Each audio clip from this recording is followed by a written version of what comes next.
গভীরতা, সাহিত্যিকতা এগুলো বেশি। মাদানী সূরার বৈশিষ্ট্য আর মক্কি সূরার বৈশিষ্ট্যের মধ্যে পার্থক্য সেটা আপনারা অবশ্যই বুঝতে পেরেছেন। কোরআন শরীফ শুরু হয়েছে মাদানী সূরা দিয়ে। মাদানী সূরা আয়াতগুলো একটু লম্বা লম্বা হয় বেশিরভাগ, এবং সেখানে মোটিভেশন চেয়ে বেশি বিধানগত বয়ান থাকে, বেশি আহকামগত বয়ান থাকে, তাত্ত্বিক বয়ান থাকে। আর মাদানী সূরার মধ্যে, মক্কি সূরার মধ্যে যেহেতু এটা একদম প্রারম্ভিক সময়, এখানে মোটিভেশনটা থাকে। আর আরব কালচারটা ছিল, জাহেলিয়ার কালচারটা ছিল সাহিত্যের কালচার। এই জন্য আরবি সাহিত্য বোঝার জন্য আইয়ামে জাহেলিদের সাহিত্য বোঝাটা জরুরি।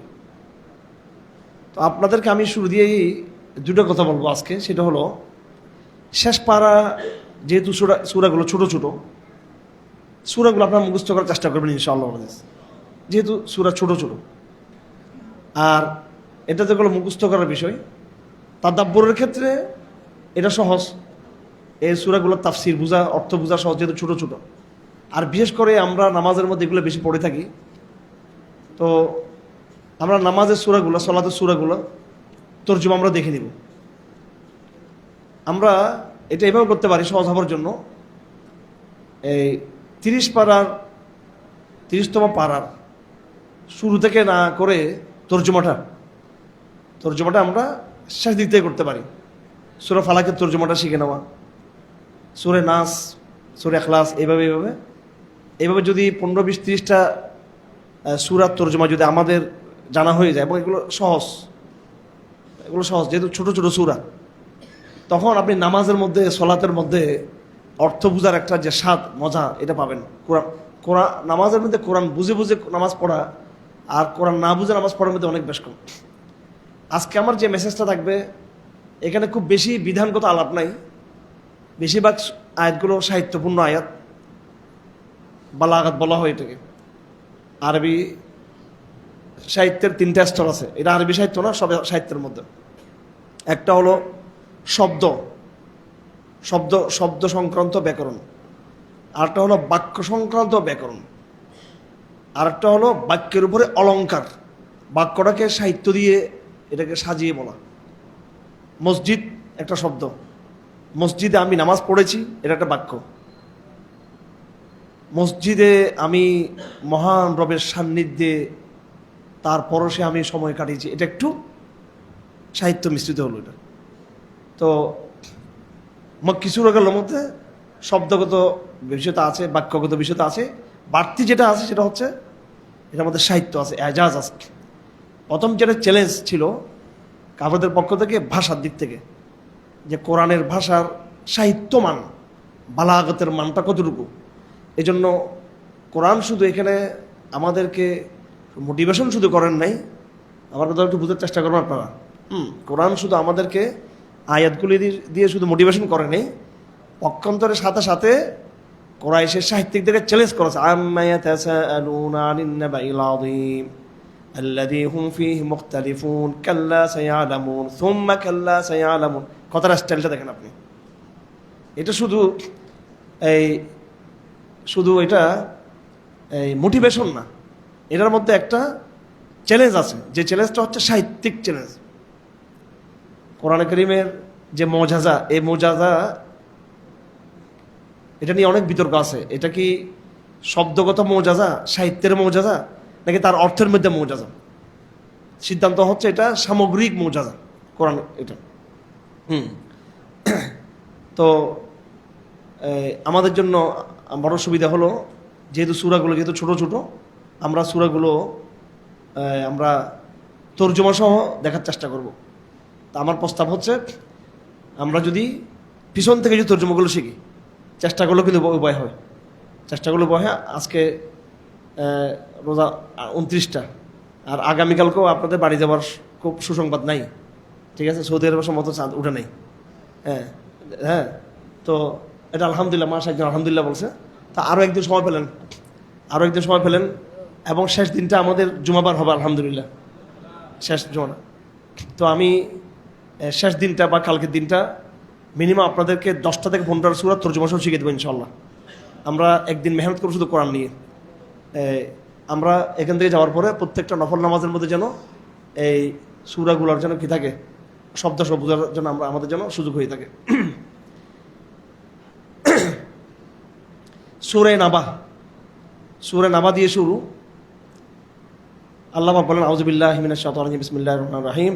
আম্মা ইয়াতাসাআলুন আনিন নাবাইল আযীম আল্লাযী হুম ফীহি মুখতালিফুন কাল্লা সায়ালামুন থুম্মা কাল্লা সায়ালামুন আলাম নাজআলিল আরদা মিহাদা ওয়াল জিবালা আওতাদা ওয়া খালাকনাকুম আজওয়াজা ওয়াজআলনা নাওমাকুম সুবাতা ওয়াজআলনা আল-লাইলা লিবাসান ওয়াজআলনা আন-নাহারা মা'আশা وبنينا فوقكم سبعا شدادا وجعلنا سراجا وحاجا وأنزلنا من المعصرات ماء ثجاجا।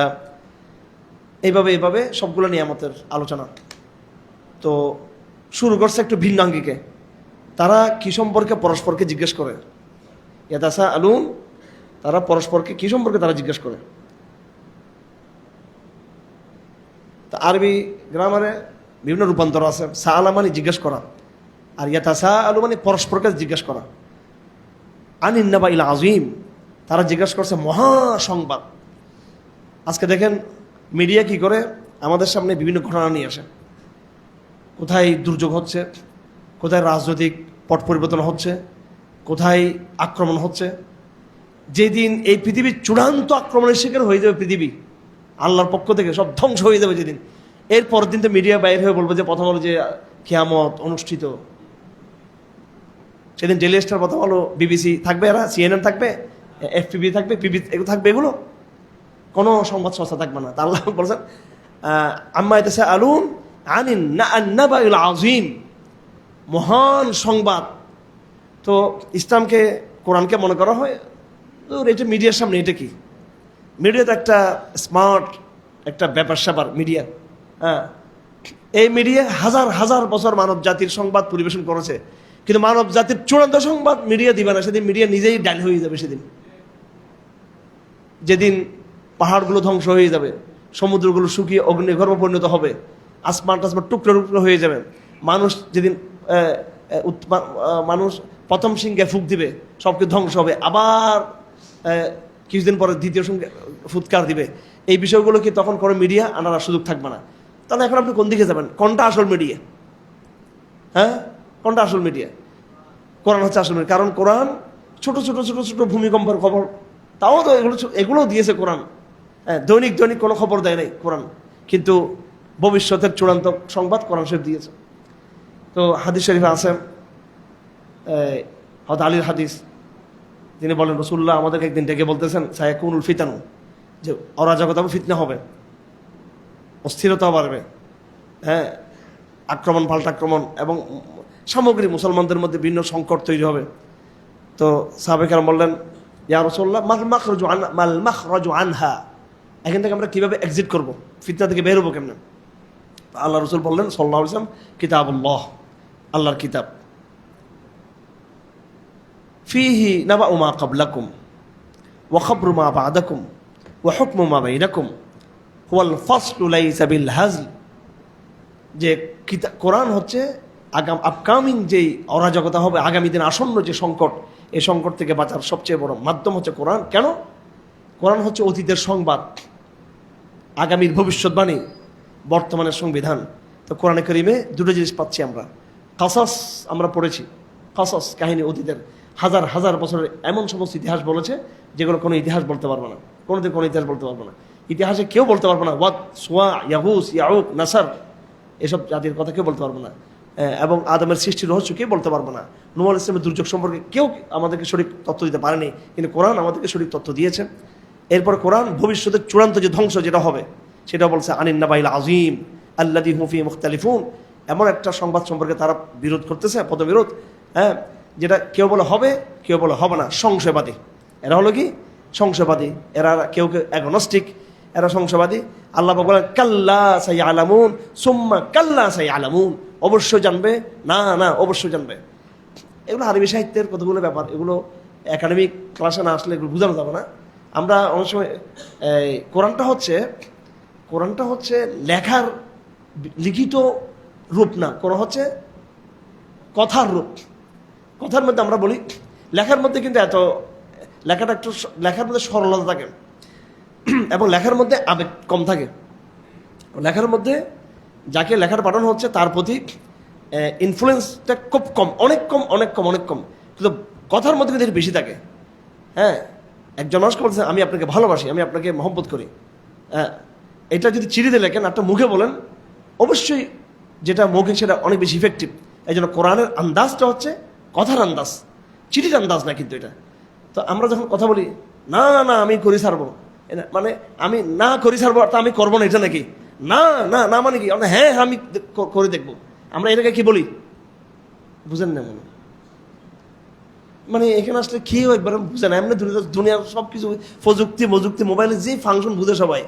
হ্যাঁ, আমরা কথার মধ্যে কি, যে কোনো জিনিস যখন আমরা করব বা করতেছি, করে ছাড়বো, তো একটা শব্দ আমরা কি বলি? না না বলি, কি বলি আমরা? বিশেষ করে রাগের মাথায় এটা একটু আবেগ, ক্রোধ, রাগ, প্রতিশোধ এবং আবেগ, ইমোশন থাকে এখানে, কি বলি আমরা? হ্যাঁ, এমনি বলি না আমি দেখিয়ে ছাড়বো, তারপর আমি দেখিয়ে ছাড়বো না, এটা নাকি? না আগে বলছে এরকম নাকি? না নির্বাচন আমরা জিতবো, বুঝতেছেন নি ভাই? এগুলা না বুঝলে কোরআন কিছু বুঝবে না। তো কোরআন হচ্ছে এরকম, না না আছে এরকম, ঠিক আছে? তার মানে আমি কসম খাচ্ছি, কাল্লা, মোটেও না, না না মোটেও না, অবশ্যই অবশ্যই কিয়ামত হবে, কাল্লা সুম্মা কাল্লা, আবার হ্যাঁ, আবার না না আবার, অবশ্যই অবশ্যই তারা জানবে তারা যে কিয়ামত যে সংঘটিত হবে এটা। এরপরে জমিনের কথা, আসমানের কথা, পাহাড়ের কথা, সৃষ্টির কথা, এবং প্রত্যেকটা সৃষ্টি জোড়া জোড়া সৃষ্টি, ঘুমের কথা, রাতের কথা, দিনের কথা, পোশাকের কথা, দিনের বেলায় অর্থনীতির কথা, আসমানের কথা, জমিনের কথা। ওয়া আনজালনা মিনাল মুসিরাতি মাআন সাজ্জাজা। দেখেন সুবহানাল্লাহ, কোরআন যে কত বৈজ্ঞানিক। ওয়া আনজালনা মিনাল মুসিরাতি, এই পৃথিবীতে সবচেয়ে বিশুদ্ধ পানি কোনটা? সমুদ্রেরটা না, সাগরের পানি। সবচেয়ে থার্ড ক্লাস পানি হচ্ছে কিসের? সাগরের পানি, সবচেয়ে ফালতু পানি, ঠিক কিনা? হ্যাঁ, কারণ সাগরের নিচে তো জাহান্নাম, জানেন এটা? সাগরের নিচে কি জাহান্নাম। ইন্না তাহতাল বাহরে নার, সমুদ্রের নিচে কি আছে? আগুন।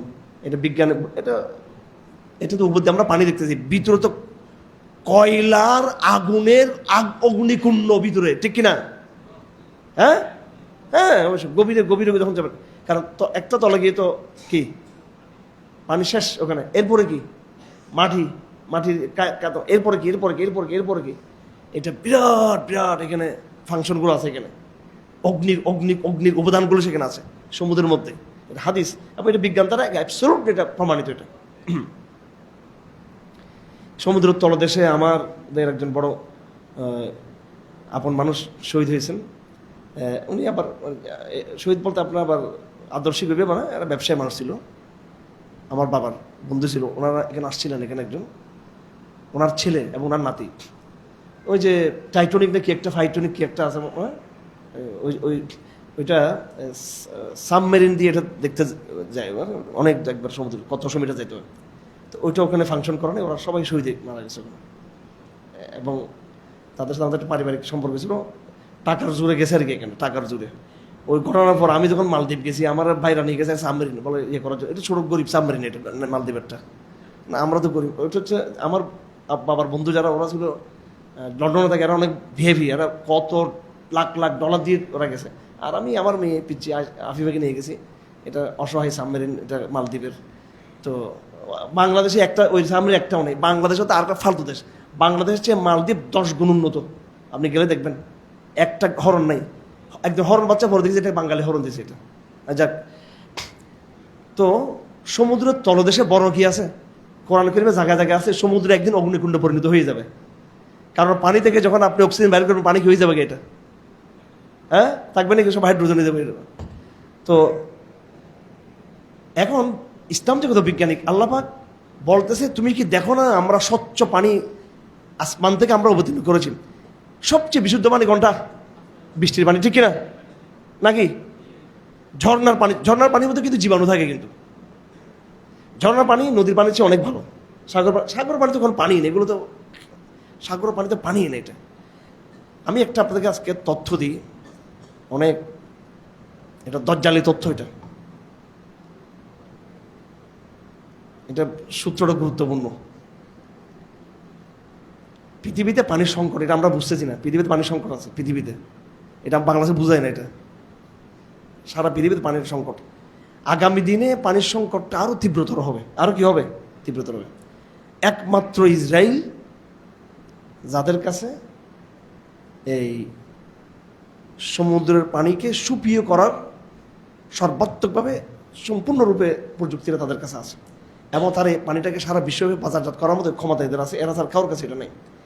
তা আমি এখান থেকে বাইর করতেছি সম্ভবত যে দজ্জাল আর আগমনের পরে পানির তো সংকট থাকবে, সে এমনভাবে সমুদ্রের পানিকে সে কী করে ফেলবে, এটাকে ফাংশন করবে, হ্যাঁ, বৃষ্টি দিয়ে দিবে, বর্ষা দিয়ে দিবে, যারা তাকে মানবে সবাইকে সে এই তার রহমতের ছায়ায় নাউজুবিল্লাহ নিয়ে আসবে, এটা তথাকথিত রহমত আর কি। আর তার বিপক্ষে যারা থাকবে সবাই কিন্তু এরকম পানির অভাবে না খেয়ে মরবে সবাই। এবং এটা ইমিডিয়েটলি এখনই এটা হয়ে গেছে শুরু, এই প্রযুক্তিটা তাদের মধ্যে, তাদের হাতে আছে একমাত্র সামুদ্রিক পানিটাকে এটাকে সুপিও করা, এটা কোনো ব্যবহারযোগ্য পানি, এটা একটা খুব ভয়ঙ্কর পানি। আল্লাহ পাক এখানে বলতেছে কি দেখেন, আমি ফিল্টার থেকে পানি কি করি, এটা মশার হচ্ছে ফিল্টার, এটা আপনারা ভালো বলতে পারবেন যারা আপনারা সায়েন্সের ছাত্র আছেন, কীভাবে বৃষ্টি তৈরি হয়, পানি কীভাবে তৈরি হয়। আমি জাস্ট আমরা হলাম যে ওলামা, আমরা এক্সপার্ট অফ দ্য শরিয়া বা এক্সপার্ট অফ দ্য আরবি বা লিটারেচার। আর আপনারা সায়েন্স পড়তেছেন, বা আমরা তো হয়তো পাঠক হিসেবে সায়েন্স পড়ি, আমরা সায়েন্সের কোনো টিচার না। শব্দটা আপনারা দেখেন মশারাত, আমি ফিল্টার থেকে কি করতেছি, মশারাত মানে হলো যে পানিটা কি করা হয়েছে, ফিল্টার করা হয়েছে। সুবহানাল্লাহ, সবচেয়ে ফিল্টারিং পানি কোনটা? এটা এমনভাবে প্রক্রিয়াজাত অটোমেটিক, এটা হচ্ছে কি একদম যেখানে জীবাণুর কোনো কি নাই, সবচেয়ে এটা বিশুদ্ধ পানি। এই জন্য বর্ষার প্রথম দিকে না, বর্ষা যখন প্রথম দিকে পানিগুলো একটু সমস্যা, এরপর যখন শুরু হবে মুষলধারে এই পানিগুলো নিয়ে রাখবেন, হ্যাঁ, এটা না, এটা খুব স্বাস্থ্যসম্মত, সম্মত। খামাখা আমাদেরকে এগুলো খাওয়াচ্ছে, কোথাকার কি পানি কি ভাই, আবার যিনি দান করছো রাগ করবো, আবার যাক ঠিক আছে বেচারা, হ্যাঁ, উনি যারা এখানে সরবরাহ করে পানি আমাদেরকে, এখন দান টান মন্দ হইলেও কি, আমি তো কথা হচ্ছে এগুলো তো আসলে প্রক্রিয়াজাত করা পানি এগুলো। আর আমরা যদি সহজ সরলভাবে বৃষ্টির পানিগুলো আমরা যদি ধারণ করি, এই যে আল্লাহ পাক বলতেছেন ওয়া আনজালনা মিনাল মুসিরাতি মাআন সাজ্জাজা লিনুখরিজা বিহি হাব্বান ওয়া নাবাতা ওয়া জান্নাতিন আলফাফা। এই সমুদ্রের পানিটাই কিন্তু কিভাবে আল্লাহ পাক ফিল্টারিং করে পাঠাচ্ছেন, এই সব দ্বারা আল্লাহ পাক ওইটা বলছেন মুসিরাত, যেটাকে নিংড়ানো চিবানো ফিল্টারিং করে এই পানিটা আসতেছে। এই শব্দটা এটা বিজ্ঞান যারা বুঝবে না তারা কিন্তু এটা বুঝবে না।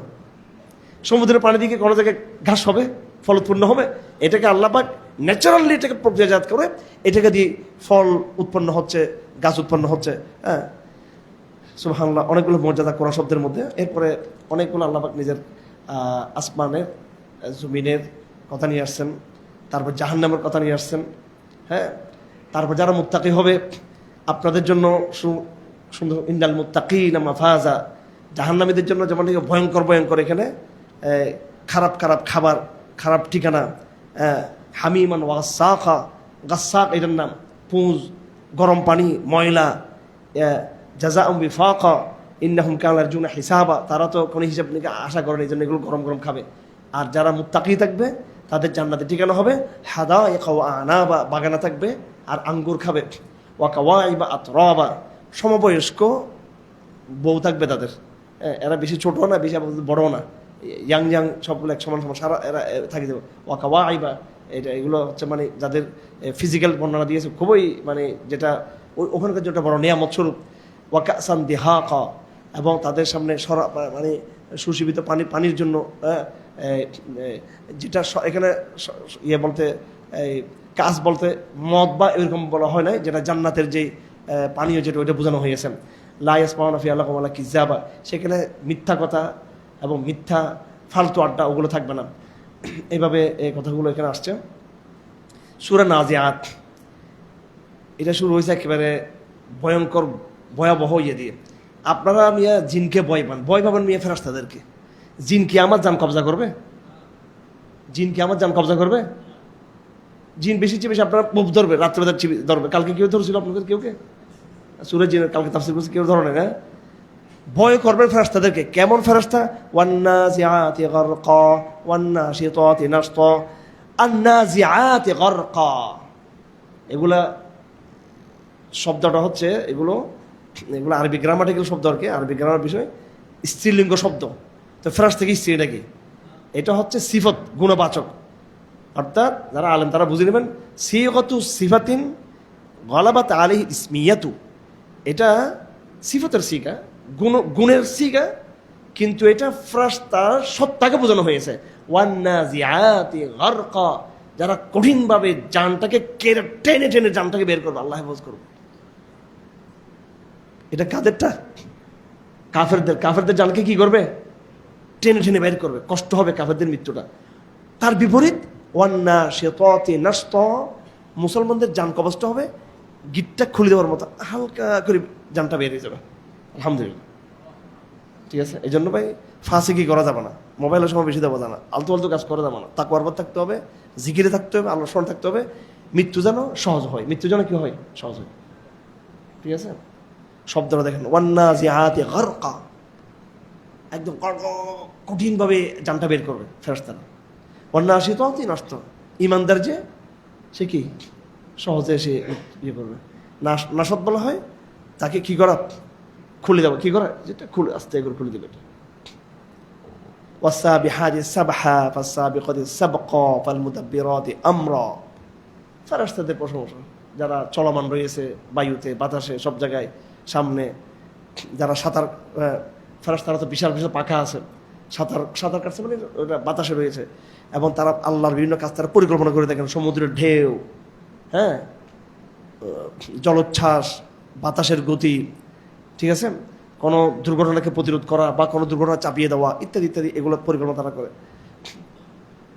অনেক অনেক কথা এখানে আছে, সবগুলো সাহিত্যিক শব্দ। আল্লাহ পাক সুবহানাহু ওয়া তাআলা আমাদেরকে বুঝার তৌফিক দান করুন। এই ফেরাউনের কথা আসছে এখানে, হিসাব ইলা ফিরআউন ইন্নাহু তাগা, মূসা আলাইহিস কথা আসছে, হাল আতাকা হাদিসু মূসা। আসলে এগুলো 1 ঘন্টায় কি বুঝাবো? এগুলো কি কি আয়াত এখানে, সুবহানাল্লাহ, এগুলো না বললে তো বুঝে যাবে না। ফাইদা জাআতিত তাম্মাতুল কুবরা ইয়াওমা ইয়াতাযাক্কারুল ইনসানু মা সাআ, ওই দিন মানুষ পৃথিবীতে তার কর্মগুলোকে সে স্মরণ করবে। ওয়াবরুজাতিল জাহিমু লিমান ইয়ারা, জাহান্নামকে তাদের সামনে নিয়ে আসা হবে। ফাআম্মা মান তাগা ওয়া আসাল হায়াতাদ দুনিয়া ফাইন্নাল জাহিমা হিয়াল মাওয়া, যারা তাগুত, যারা কি ফামান তাগা, যারা তাগুত, ওয়া আসাল হায়াত দুনিয়া, এবং দুনিয়ার জীবনকে যারা প্রাধান্য দিয়েছে, জাহান্নামে তারা ঢুকবে। ওয়া আম্মা মান খাফা মাকামা রাব্বিহি ওয়া নাহান নাফসা আনিল হাওয়া, আর আল্লাহকে যারা ভয় করেছে এবং নফসকে যারা হাওয়া থেকে বিরত রেখেছে। নফসকে কি করেছে? হাওয়া। নফসের মধ্যে 2টা জিনিস, নফসের মধ্যে একটা ভালো জিনিস, আরটা যে হাওয়া।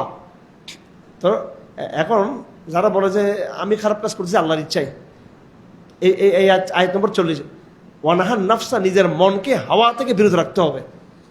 তো ফাইনাল জান্নাত হিয়াল মাওয়া, তারা জান্নাত তারা প্রবেশ করবে। হাওয়া আল্লাহ পাক দিয়েছেন, আমার অন্তরে কি দিয়েছেন? আল্লাহ পাক হাওয়াও দিয়েছেন, আবার তার বিপরীতে আল্লাহ পাক আমাকে রেজাও দিয়েছেন, আমলের শৌকও দিয়েছেন, ঠিক আছে, এটা ইমানও দিয়েছেন আমাদেরকে, 2টাই। আমার শাস্তিটা কেন হবে? আলটিমেটলি আমাদের শাস্তি হবে কেন? আল্লাহর হুকুমতে হয়েছে। আল্লাহর হুকুম হয়েছে মানে এটা হলো কি, আল্লাহ পাক এই মানুষ নামক যন্ত্রের ভিতরে 2টা জিনিস ঢুকিয়ে দিয়েছেন। একটা ভালো দিকে নিয়ে যাবে, একটা খারাপ দিকে নিয়ে যাবে। 2টাকে প্রবৃত্তি বলে, প্রবৃত্তি, একটা ভালো প্রবৃত্তি, একটা খারাপ প্রবৃত্তি দিয়ে দুনিয়াতে পাঠিয়ে দিয়েছেন। এখন সে খারাপ প্রবৃত্তি করে জাহান্নামে গেল, কার হুকুমে হয়েছে? আল্লাহর হুকুমে। আর ভালো প্রবৃত্তিকে ব্যবহার করে সে জান্নাতে গেছে, কার হুকুমে হয়েছে? আল্লাহ। তাহলে এখানে মানুষের দোষ কি? মানুষ দোষ হচ্ছে মানুষকে 2টো প্রবৃত্তিকে ফাংশন করা, তাকে আবার কি দিয়েছে? আবার ওইটা দিয়েছে। আমরা চাইলে বেবিচারও করতে পারি, আমরা চাইলে বেবিচার না করে হালভাবে বিয়ে করতে পারি, আমরা চাইলে মদ খেতে পারি, আমরা চাইলে মদ না খাইয়ে আমরা জুস খেতে পারি, আমরা চাইলে নামাজ না পড়ে ঘুমাইতে পারি, অথবা সলাতে দাঁড়াতে পারি। 2টো কাজ একসাথে আমরা কি করতে পারি? আমরা ফাংশন করতে পারি, খারাপ কাজ সব কাজ করতে পারি আমরা। তো এখতিয়ারটা আমার হাতে আছে, ওই জন্য শাস্তিটা হবে। তো যারা নিজের হাওয়াকে বিরত রাখবে, ওনাহান নফস আল হাওয়া, নফসকে বিরত রাখবে হাওয়া থেকে। কিসের থেকে? হাওয়াটা মনে রাখবেন, কিন্তু গণতন্ত্র মানে কি জানেন? হাওয়াতন্ত্র মানে মনে যা চায়, কি মনে যাচ্ছে হাবাতন্তর আবাসা বাতাল্লাহ সূরা আবাসা। ওই সাহাবীর কথা আমরা জানি কেমন, আব্দুল্লাহ ইবনে মাকতুম, উনি একজন অন্ধ সাহাবী ছিলেন। তো রাসূল সাল্লাল্লাহু আলাইহি ওয়াসাল্লাম তাকে কোনো ঘৃণা করেনি। এমনিও তো ভিআইপি লোকজন আসলে যারা আমাদের সঙ্গী টঙ্গী আরো তো আছে, সড়ক মানুষের সাথে জায়গা দেয়, একটু বলি না আমরা। তো ভিআইপি লোকটা আসছে, ওই বুড়া ওই আদা ওখানে রাসূলুল্লাহকে তাকে একটু তাওয়াজ্জু কম দিছে। কেমন আল্লাহ বলছে তোর প্রটোকল কিসের প্রটোকল? প্রটোকল গরিবদের জন্য। প্রটোকল কাদের জন্য? গরিবদের জন্য, অসহায়দের জন্য প্রটোকল। আমরা প্রটোকল মেনটেন করতে গিয়ে, আমরা বড়দেরকে ভিআইপিদেরকে আমরা সম্মান করতে গিয়ে অসহায়দেরকে আমরা কি করি? হ্যাঁ, ইয়ে করি। ঠিক আছে, আমাদের এটা কোনো এরকম খানখানা যেখানে ধনীদেরকে নিয়ে আমরা করি, আমরা হিসাব করি ধনী গরিব সব এখানে, বড় ধনী আমার পর রাখবে সে এখানে। এবং সব ধনীদের অভিযোগ হলো যে আমি নাকি একটু পাত্রাটা কম দিই ধনীদেরকে। ঠিক আছে, এটা ধনীরা আমার পছন্দ কম করে জুমার দিন রাগ করে চলে যায়, বলে আশেপাশে সব ইয়াং লোকজন থাকে এখানে, ফলাফান থেকে আমরা ইয়ে করতে পারি না, বড় কোটিপতিরা লাখপতিরা এরা চলে যায়, বলে জুমার দিন আসছিলাম কিন্তু দেখা করতে পারি না, খালি এখানে ইয়ে থাকে। তো ভাই রাসূলুল্লাহর দরবার যেমন আমাদের সঙ্গে চলতে হবে। আর মাশাআল্লাহ আর একটা বিষয় এখানে, এটা ধান্দা, ইসলামিক ধান্দা একটা আছে আবার। আপনি খানকা একটা দিয়ে দিবেন, বড় লোক কারা কারা আছে এখানে দেখে দেখে ওদেরকে ইফতারিতে রাখবেন, এদেরকে সেহরিতে সময় রাখবেন, স্পেশাল রুমের সময় দিবেন, একটু নসিহত করে দিবেন, এদেরকে ফজিলত বলি, এদেরকে গাড়িটা আস্তে করে ভাগা দিবেন, তার থেকে দান করে দিবে আপনার গাড়ি দিয়ে দেবে আপনাকে। বস গাড়ি পেয়ে গেছেন জানেন, তারপরে ওমরার টিকিট নিয়ে নেবেন তার থেকে, হজের ইয়ে নিয়ে নেবেন তার থেকে, আস্তে আস্তে করতে করতে ফ্ল্যাট নিয়ে নেবেন তার থেকে। ঠিক আছে, তো আল্লাহ পাক সুবহানাহু ওয়া তাআলা এরকম এই সমস্ত আধ্যাত্মিক ভণ্ডামি, এগুলো হচ্ছে কি ভণ্ডামি? আধ্যাত্মিক ভণ্ডামি। এটা আমি বলতেছি একবার, এটা সচেতনভাবে কথা বলতেছি আমি।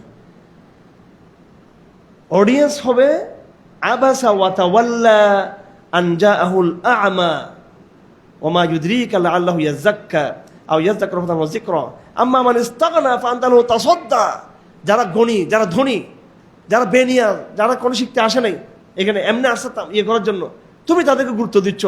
আর যে অন্ধ হতে পারে, তার হৃদয়টা অনেক ভালো, সে পবিত্র, আও ইয়াজ্জাক করে, সে আল্লাহকে স্মরণ করে, ফাতানফা'হু যিকরা, আল্লাহ স্মরণ তার জন্য উপকারী হবে, তুমি তাকে গুরুত্ব দাও। সে গরিব হলো, তাকে কি করো? গুরুত্ব দাও। 1 লাখ টাকা যে চাঁদা দিচ্ছে, যাকাত দিচ্ছে, তাকে খুব সম্মান করলাম। আর 200 টাকা যে বের করে দিচ্ছে, তাকে আমি পাত্তাই দিলাম না। এখানে 200 টাকা দিছে আজকে একজনে, যাক দেখছি তাকে ভালো, ও বলুক আমি কি সম্মান তাকে কত আদর করছি আমি। পক্ষান্তরে 1 লাখ টাকা 50,000 টাকা আল্লাহর জন্য দিচ্ছে, যে সেম প্রোটোকল পাচ্ছে। এরকম, এটা রমজান মাসে কোরআন রাখি বলতেছি এটা। বরং 200 টাকা যে দেয় তার কি বেশি, তার এখলাস বেশি, তার কি বেশি, এবং তার তাকওয়া বেশি, এবং তার ফলাফলও বেশি। আপনি বলবেন তো দূর, এই 200 টাকা দিয়ে কী হবে? না কি বিল্ডিং হবে, না একটা মুসলিমরা না মামলা সাহায্য করা যাবে? কি হবে জানেন? এটা আমার অভিজ্ঞতা। এটা কি হবে? এটা এই 200, 400, 500 যারা দেয়, কালকে ফিলিস্তিনিদের টাকা দিছে করতে, কিছু ভাইরা মুসলিমদের টাকা দিল, তো দেখলাম যে 1000 টাকা কষ্ট নতুন নোটও আছে এখানে অনেকগুলো। আবার গরিব 2 টাকার নোটও আছে, গরিব 10 টাকার নোটও আছে। তার মানে এখানে যে এলাকা থেকে তারা চাঁদারা করছে, কিছু গরিব ছিল, কিছু ইয়ে ছিল। আমার অভিজ্ঞতাটা বলি, আমার একটা, আপনি কারামত বললো তো বলবো যে হুজুর বন্ডামি শুরু করছে। কতবার যে করে গেছি, হ্যাঁ, বা টাকা পাঠিয়েছি 4 লাখ, 5 লাখ, 2 লাখ, 3 লাখ খরচ। আমরা যখন জেলে ছিলাম তখনও কোনো কাজ হয়নি, কিচ্ছু হয়নি, টাকা শেষ। আওয়ামী লীগের আমলে বিচার করার টাকা খাচ্ছে, এটা ভিডিও পর্যন্ত আছে আমাদেরকে। আওয়ামী লীগের আমলে লাখ লাখ টাকা আমাদের এক মুসলিমকে ব্যাংকের জন্য একসাথে আমরা 7-8 লাখ টাকার মতো মানুষরা তুলে দিয়েছিল, এটা আমরা পাঠিয়েছি। পুরো টাকা খাইয়ে পুরো মামলাটা নষ্ট করে দিচ্ছে। মানে এদিকে জামিন দিয়েছে, ওদিকে চেম্বার জজে গিয়ে বন্ধ করে দিয়েছে, টাকাটা জজ মেরে দিয়েছে। কিন্তু এটা ভিডিও আছে, আমি হাসিনা আমলের পরে যারা জিবেস্টের ওদের করে যে দেখেন, আপনাদের আমলে কিন্তু এগুলো হচ্ছে, কিন্তু এগুলো। আর একই জায়গায় কি হয়েছে জানেন? কোথাকার সাভারের, কোথাকার ঢাকার বাইরের অঞ্চলের একটা লোক কিছু টাকা নিয়ে আসছে, ওই টাকা দিয়ে করে গেছে, ঠাস করে দেখে কেমন এটা জামিন হয়ে গেছে মামলা, এটা অল্প টাকাতে। এরকম অহরহ ঘটনা, এরকম দুনিয়াবি বহুত কাজ আপনার হয়ে যাবে অল্প টাকাতে, বরাকা বহু টাকা আছে, দেখবেন এগুলো সিঙ্গাপুরে গিয়ে দিয়ে আসতে হবে টাকাটা চিকিৎসার পিছনে। অথবা ওই শেয়ার ব্যবসা ধরা একবার ট্র্যাশ বসে দেবেন একবারে, টাকা বেশি টাকা নেই, আর অল্প অল্প টাকাতে বরাকা হয়। এই জন্য এখানে মানে আল্লাহ রসুলকে আল্লাহ পাক যেটা শিক্ষা দিয়েছেন, বড় লোকদেরকে বেশি পাত্তা দিতে গিয়ে অডিয়েন্সের যারা গরিব আছে তাদের প্রতি যেন কি না হয়, সমস্যা যেন না হয়। আল্লাহু আকবার। কাল্লা ইন্নাহা তাযকিরা ফামান শাআ যাকারা ফি সুহফিন মুকাররামা মারফুআতিন মুতাহহারা বিআইদি সাফারাতিন কিরামিন বারারা। কোরআন শরীফের ব্যাপারে হাদিস শরীফে আছে, মাসাউল্লাযী ইয়াকরাউল কুরআন ওয়া হুয়া হাফিজুন মা'আস সাফারাতিল কিরামিল বারারা। কোরআনকে যারা ভালো করে পড়বে, হাফেজ, সংরক্ষণ করবে, সুন্দর করে পড়তে পারে, তার হবে ফজিলত কি, মা'আস সাফারাতিল কিরামিল বারারা, তার ফজিলত। আর যে ব্যক্তি করে সে পড়তে পারে, কষ্ট করে শিখতেছে, আল্লাহ নবী বলেন তারও কিন্তু সওয়াব আছে, ডাবল সওয়াব আছে তার। যাই হোক, এখানে প্রসঙ্গত আসছে, যেহেতু এখানে কিরামিন বারারা শব্দ আসছে এখানে, এই জন্য এখানে আসছে। তারপরে মানুষের বীর্যের কথা আসছে, আল্লাহ পাক সেটাকে সৃষ্টি করেছেন, ফাকাদ্দারাহু, একটা পরিমাপের মধ্যে নিয়ে গেছেন। সুম্মা সাবিলা ইয়াসসারা, তারপর আল্লাহ পাক সামান্য বীর্য থেকে মানুষকে সৃষ্টি করে তার জন্য জান্নাতের রাস্তা, জাহান্নামের রাস্তা তার জন্য সহজ করে দিয়েছেন। হ্যাঁ, তারপরে মানুষকে মেরে ফেলেছে, কবর দিয়েছে, এরপর আবার তার মানুষকে আবার আল্লাহ পাক ওখান থেকে উত্থান ঘটাবে মানুষের। জান্নাতের কথা, জাহান্নামের কথা, বেশিরভাগ এই সূরাগুলোতে জান্নাত জাহান্নামের আলোচনা। কিয়ামতের আলোচনা হচ্ছে সূরা তাকবীর পরবর্তী, ইযা শামসু কুবিরাত ওয়া ইযা নুজুমুন কাদারাত ওয়া ইযা জিবালু সুয়িরাত ওয়া ইযা শারু উত্তিলাত ওয়া ইযা সূর্য, চন্দ্র, নক্ষত্র যেগুলো বটে ফেলা হবে, এগুলো আলো নিভিয়ে যাবে তাদের, এবং পাহাড়গুলোকে চলমান করে দেওয়া হবে, এবং সমস্ত জন্তুগুলো একসাথে করা হবে, এবং আগুনগুলো, বড় বড় সমুদ্র, এগুলো অগ্নি এতে পরিণত হয়ে যাবে। হ্যাঁ, তারপরে জীবন্ত কবর যাদেরকে দেওয়া হয়েছে আইজামে জাহেলিয়াতের মধ্যে, ওয়াদুন বলা হয় জীবন্ত কবর দেওয়া। জিজ্ঞেস করা হবে বিয়া ইজামিন কুতিলাত, কেন, কোন অপরাধে তাদেরকে হত্যা করা হয়েছিল, যাদেরকে মেরে ফেলা হয়েছিল। ওয়াইদা সুহুফু নুশিরাত, চার্জশিট মামলার, সেদিন আপনার সামনে কাগজপত্র তুলে ধরা হবে। জাহান্নামকে প্রজ্বলিত করা হবে, জান্নাতকে নিকটবর্তী করা হবে। তারপর আল্লাহ পাক কসম খাচ্ছেন বিল খুন্নাস আল জাওয়ারিল কুন্নাস, এগুলো শব্দগুলো কমিয়ে, এগুলো হচ্ছে আপনার নক্ষত্র, কি নক্ষত্র যেগুলো লাফিয়ে লাফিয়ে যেগুলো চলে, নক্ষত্রগুলো ছোটো ছোটো গ্রহ নক্ষত্র, এটার বর্ণনা দিচ্ছেন আল্লাহ পাক। ওয়াল্লাইলি ইযা আসআস, রাত যখন একটু গভীর হবে, ওয়াসসুবহি ইযা তানাফফাস, সকাল যখন নিঃশ্বাস ফেলবে। কত মানে গভীর সাহিত্য। ইন্নাহু লাকাওলু রাসূলিন কারীম জি কুওয়াতিন ইনদা যিল আরশি মাকিন, রাসূল কারীম মানে জিবরিল, জি কুওয়াহ, জিবরিলের শক্তি অনেক বেশি, প্রচণ্ড শক্তি। ইন হুয়া ইল্লা যিকরুল আলামিন, এটা হচ্ছে কোরআন কারীম। তারপরে ইযা সামান ফাতারাত, আসমান টুকরো হবে, নক্ষত্রগুলো ছেড়ে পড়বে, পাহাড়গুলো প্রজ্বলিত হবে, কবর থেকে মানুষ বেরিয়ে পড়বে, মানুষ তার অতীত ভবিষ্যৎ সব কিছু দেখবে। আল্লাহ পাক বলবে, কি জিনিস তোমাকে প্রভু থেকে বিভ্রান্ত করেছে, যিনি তোমাকে সৃষ্টি করেছেন সুন্দরভাবে, চমৎকারভাবে, কেন তুমি এরকম করলা? কাল্লা বাল তুকাযিবুনা বিদ্দীন, তোমরা অস্বীকার করো আল্লাহর আকীদাকে, দিনকে। ওয়া ইন্না আলাইকুম লাহাফিজিন, অথবা তোমাদের প্রত্যেকের কাঁধে কি আছে? কিরামান কাতিবিন ইয়ালামুনা মা তাফআলুন, তোমরা যা করতেছো সবগুলো কি তারা জানে। ফেরেশতা আছে কিনা আমাদের কাঁধে কাঁধে, সব লিখে ফেলতেছে। হ্যাঁ, ইয়াসলাউনাহা ইয়াউমুদ্দিন ওয়া মা আনহা বিগায়বিন ওয়া মা আদরাকা ইয়াউমুদ্দিন, কিয়ামতের দিনের নাম হচ্ছে কি? কিয়ামতের দিনের নাম কি? ইয়াউমুদ্দিন। কিয়ামতের আরেক নাম কি? ইয়াউমুদ্দিন, ইয়াউমুত তাগাবুন, ইয়াউমুত তালাক। তলাক না, তলাক মানে তালাক দেওয়া মেয়েদের, এটা তালাক মানে সাক্ষাতের দিন, তাগাবুন মানে লোকসানের দিন। ঘাসি আসবে, ঘাসি মানে যেটা একদম সবগুলোকে সামিল করে নেবে, গ্রাস করে নেবে। হ্যাঁ, চতুর্মুখী। তারপরে ইয়াউমুদ্দিন, বিচারের দিন হতে পারে, বা ফায়সালার দিন হতে পারে। ওমা আদরাকা মা ইয়াউমুদ্দিন, আল্লাহ বলেন ওমা আদরাকা মা ইয়াউমুদ্দিন সুম্মা মা আদরাকা মা ইয়াউমুদ্দিন, দুইবার বলছেন। তুমি কি জানো ইয়াউমুদ্দিনটা কি? আবার বলছি, তুমি কি জানো? আবার বলছি, ইয়াউমুদ্দিনটা কি? কয়বার বলছে কেন আল্লাহ পাক? দুইবার। সেদিন কি? কিয়ামতের দিনের সাথে দুনিয়ার ব্যাসকম কি?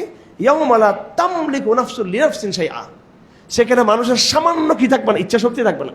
এখন তো আপনার ইচ্ছা শক্তি আছে, আপনি চাইলে উঠতে পারতেছেন, বসতে পারতেছেন, আপনি রুমে চলে যেতে পারতেছেন, বাইরে যেতে পারতেছেন, টয়লেট করতে পারতেছেন, যে একটা ইচ্ছা আছে মোটামুটি। কিয়ামতের দিন আপনি ডানও হতে পারবেন, বামও হতে পারবেন, একেবারে স্ট্রিক রোবট, একদম ইয়ের মতো, কিচ্ছু করতে পারবেন না, একদম আল্লাহর নিয়ন্ত্রণে থাকবে, আপনি কিছু করতে পারবেন না সেদিন, কোনো কিছু করতে পারবেন না আপনি সেদিন, কোনো ইচ্ছাই করতে পারবেন না আপনি কিয়ামতের দিন। এটা হচ্ছে কিয়ামতের দিন, কিয়ামতের দিবস। দুনিয়াতে আল্লাহ পাক আমাদেরকে পাঠিয়েছেন কি দিয়ে? ইচ্ছা শক্তি দিয়ে, ইচ্ছা শক্তি পাঠিয়েছেন, আমি যা ইচ্ছা তা করতে পারি। কিয়ামতের দিন ওই ইচ্ছা শক্তিটা থাকবে না। তারপরে মুতাফফিফিন, যারা মাপের মধ্যে কি করে? ফাইজলামি করে, তাদের ধ্বংস। হ্যাঁ, খুব ভয়ঙ্কর তাদের ব্যাপারে আল্লাহ পাক হুকুম বলেছেন। এর বাবা জাহান্নামের কথা, জান্নাতের কথা ইত্যাদি আল্লাহ পাক বলেছেন। এই সূরা মুতাফফিফির মধ্যে আল্লাহ পাকের দেখার কথা, কাল্লা ইন্নাহুম আর রাব্বিহিম ইয়াওমাইদিন লামাহজুবুন, কাফেররা কিয়ামতের দিন আল্লাহকে দেখবে না। এটা একটা বড় বিপজ্জনক। একটু নড়ে চড়ে বসেন না ভাই, আল্লাহকে দেখার অবস্থাটা কেমন হবে যখন আমরা আল্লাহকে দেখব? হাদিস শরীফ আছে কিনা, লা তুযাম্মুনা, চাঁদের মতো আমরা আল্লাহকে দেখব। মানে না, আল্লাহ চাঁদের মতো না, মানে দেখাটা চাঁদের মতো। তোমরা যেভাবে লাইলাতুল বদরের দিন দেখতেছো চাঁদটাকে, এরকম প্রকাশ্যে আল্লাহকে আমরা দেখব। মানে আমরা কি যে হবে, এটা কিরকম সুবহানাল্লাহ। আমরা ওই সময়ের জন্য আমরা অপেক্ষা করতেছি, ঠিক আছে? এই জন্য আমরা মৃত্যুবরণ করবো আমরা, নাকি? আমরা এই যে একটা, আমি ওর কালকে বলছি না, মৃত্যুকে একটা মোটিভেশন হওয়া দরকার আমাদের। মৃত্যুটাকে দেখেন, আমাদের বর্তমান আধুনিক সভ্যতার সাথে আমাদের অনেক ভেজাল আছে কিন্তু, ঠিক আছে? গণতন্ত্রের কনসেপ্ট, এই মুক্তমনের কনসেপ্ট, ব্যক্তি স্বাধীনতার নামে তথাকথিত ইত্যাদি ইত্যাদি যত রকমের ফাইজলামি, নারীবাদ, এই জীবন নিয়ে এরা টোটালি এরা মৃত্যুটাকে একটা দুর্ভাগ্য মনে করে, ঠিক কিনা? মানে মৃত্যুটা কিন্তু আপনি দেখবেন, আপনি আপনার পুরো সিলেবাসটা পড়ে দেখেন, সব উদ্দেশ্য হচ্ছে দুনিয়া দুনিয়া দুনিয়া, comfort comfort comfort comfort comfort comfort, জীবন জীবন জীবন জীবন জীবন জীবন জীবন জীবন জীবন, মরিতে চাহি না সুন্দর, মরিতে চাহি না সুন্দর। দেখছেন এদের এদের এদের এদের নবীদের, রবীন্দ্রনাথ ঠাকুর, বাবু ঠাকুর, এদের কবিতা। আর মুসলমানদের মধ্যে এক দুষ্ট বলছিল, বাবার 22 কোষ কে আলম দুবারা নিস্ত, যে খাওয়া দাওয়া ফুর্তি করো, আবার জীবন আর নেই, একটাই আছে জীবন। এরা কি বলে, জীবন একটাই, যা মজা করি না। মানে পুরো জীবনটাকে একটা তারা সৌভাগ্যের হিসেবে দেখে, মৃত্যুটাকে তারা সৌভাগ্য হিসেবে তারা কি মনে করে না। আমরা মৃত্যুটাকে কি মনে করি? সৌভাগ্য, মানে পরম সৌভাগ্য মনে করি, কারণ মৃত্যুর জন্যই আমাকে সৃষ্টি করা হয়েছে, ঠিক আছে? মৃত্যুর জন্যই, কারণ আমি আমার রবের কাছে যাবো, আমার রবের কাছে যাবো। দেখেন এই মোটিভেশনের ফায়দা কি জানেন? এই মোটিভেশনের ফায়দাটা হলো,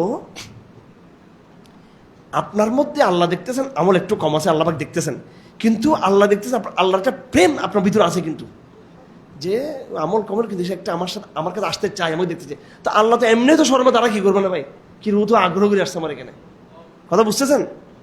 এগুলো মেন্টাল কতগুলো ব্যাপার স্যাপার আছে, এগুলো খালি আপনি খালি নামাজ পড়লেই যে খুব বেশি, নামাজ তো অবশ্যই পড়বো আমরা, আমাদের ভিতরের জায়গাটা একটু আরো ফিলিংসটাকে কি করতে হবে, একটু আরো আরো জাগ্রত করতে হবে, এটাকে জাগ্রত করতে হবে। আপনি নামাজ পড়ছেন 2 রাকাত, ফিলিংসটা কিন্তু একেবারে প্রেমময় ফিলিংস। নামাজ পড়ছেন 20 রাকাত, কিন্তু মানে এগুলো আল্লাহর কোনো, আল্লাহর প্রতি কোনো ইয়ে নেই আপনার, কোনো মানে আল্লাহ যে দেখতেছে এটা কোনো ইহসান যেটাকে বলে, এটা নাই আপনার। এগুলো এই নামাজগুলো কোনো ওজন নেই এগুলোর। তো এখানে আমরা যেটা আসলে আল্লাহর রাজামন্দিরে পেতে পারি, বা আমরা আখিরাত থেকে যে বিজয় করতে পারি, বিজয় বলা ঠিক না, মানে আখিরাতে আমরা সৌভাগ্যবান হতে পারি, এটা যতটা আমার ফিজিক্যাল অ্যাকশন, স্পিরিচুয়াল অ্যাকশন, তার চেয়ে বেশি এটা আমার সাইকোলজিক ফিলিংসটা, যে আল্লাহ আমি তো ভালোবাসি তোমাকে, আমি তো আসলে আসতে চাই আপনার কাছে, আমি আমি আমি মৃত্যুও চাই, আমি মরতে চাই, শহীদ হতে চাই, আমি যখনই মরবো তখন আমি তোমার কাছে যেতে চাই। আল্লাহু আকবার। এই ফিলিংসটার কারণে আল্লাহ পাক, এটা ইমানের ব্যাপার সবাই, এটা সমস্ত আবাদত হচ্ছে এই ফিলিংসটা বড়, একটা মহব্বতের ফিলিংস। আল্লাহ পাক ইনশাআল্লাহ শাস্তি তাকে আশা করা যায়। এই জন্য আসুন আমরা আল্লাহকে ভালোবাসি, ঠিক আছে? একটা প্রেম অন্তর ঢুকাই, ইবাদতের মধ্যে প্রেমের সাথে ইবাদত করি, ঠিক আছে? সেজদা করি, একটু প্রেমের সাথে সেজদা করি, ঠিক? হ্যাঁ, কেমন একটা প্রেম নিয়ে করি, আল্লাহর প্রেম নিয়ে। বাসায় যখন আমরা চলে যাব, স্ত্রীদের চেয়েও আল্লাহকে, সন্তানদের চেয়েও আল্লাহকে, আরামাইশের চেয়েও আল্লাহকে ইয়ে দিব। ঘরের আরামাইশে হারিয়ে না যায়, প্রত্যেকের শেষ সাথে আমরা উঠিয়ে যাই আল্লাহর প্রেমে। আশা করা যায় আল্লাহ আমাদের সমস্ত গুনাহ মাফ করে, আল্লাহ আমাদেরকে এটা আশা করা যায়, এই ভিতরে যে ফিলিংসটা যদি থাকে। কেন আমি কেন এই কথা বলতেছি? আল্লাহ বলতেছেন, কাফেরদেরকে ব্লেম দিচ্ছেন, কাল্লা ইন্নাহুম আর রাব্বিহিম ইয়াওমাইদিন লামাহজুবুন, কাফেরদেরকে আমি দেখা দিব না, পর্দা থাকবে। কাফের আমাকে কি করতে পারবে? দেখতে পারবে না। মুমিনরা আমাকে দেখতে পারবে। তো মুমিন মানে কি? যার মধ্যে কি আছে? প্রেম আছে। আল্লাহু আকবার। যাই হোক, সময় তো শেষ। তো এরপরে জান্নাতের বর্ণনা আসছে এখানে, আর রাহিকুল মাখতুম, ঠিক আছে? সিরাতের কিতাব আসেনি, এটা কিন্তু এখান থেকে নিয়েছে কিন্তু। হ্যাঁ, খেতামুহু মিস্ক, ওফি যালিকা ফালিয়াতানাফাসিল মুতানাফিসুন মিজাজুহু মিন তাসনিম, পানি, সুরভিত পানি, হ্যাঁ, তারপরে এই চশমা, ঝর্ণার পানি, আইনান ইয়াশরাবুল মুকাররাবুন, যারা মুত্তাকিদের, যারা আরো বেশি নিকটবর্তী হবে। এরপর আল্লাহ পাক বলতেছেন, দেখো ইন্নাল্লাযীনা আজরামু কানু মিনাল্লাযীনা আমানু ইয়াযহাকুন, দুনিয়াতে কাফেররা ইমানদারদেরকে দেখে দেখে কি করতো? হাসতো। কি করতো? টিটকারি মাত্র হাসতো।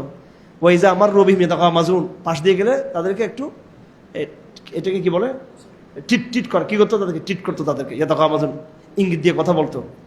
ওয়াইদান কালাবু ইলা আহলিহিম কালাবু ফাকিহিন, হ্যাঁ। তারপর যখন ঘরে যেত, ঘরে যাওয়ার সময় খুব কমফোর্ট দিয়ে ঘরে ঢুকতো, আজকে লাথি মারি আসছি ওইটারে, জঙ্গি ফিরে আসছি আজকে, হ্যাঁ, বুঝছেন, জঙ্গিবাদ দমন করে মেরে মেরে কি করতে পারে।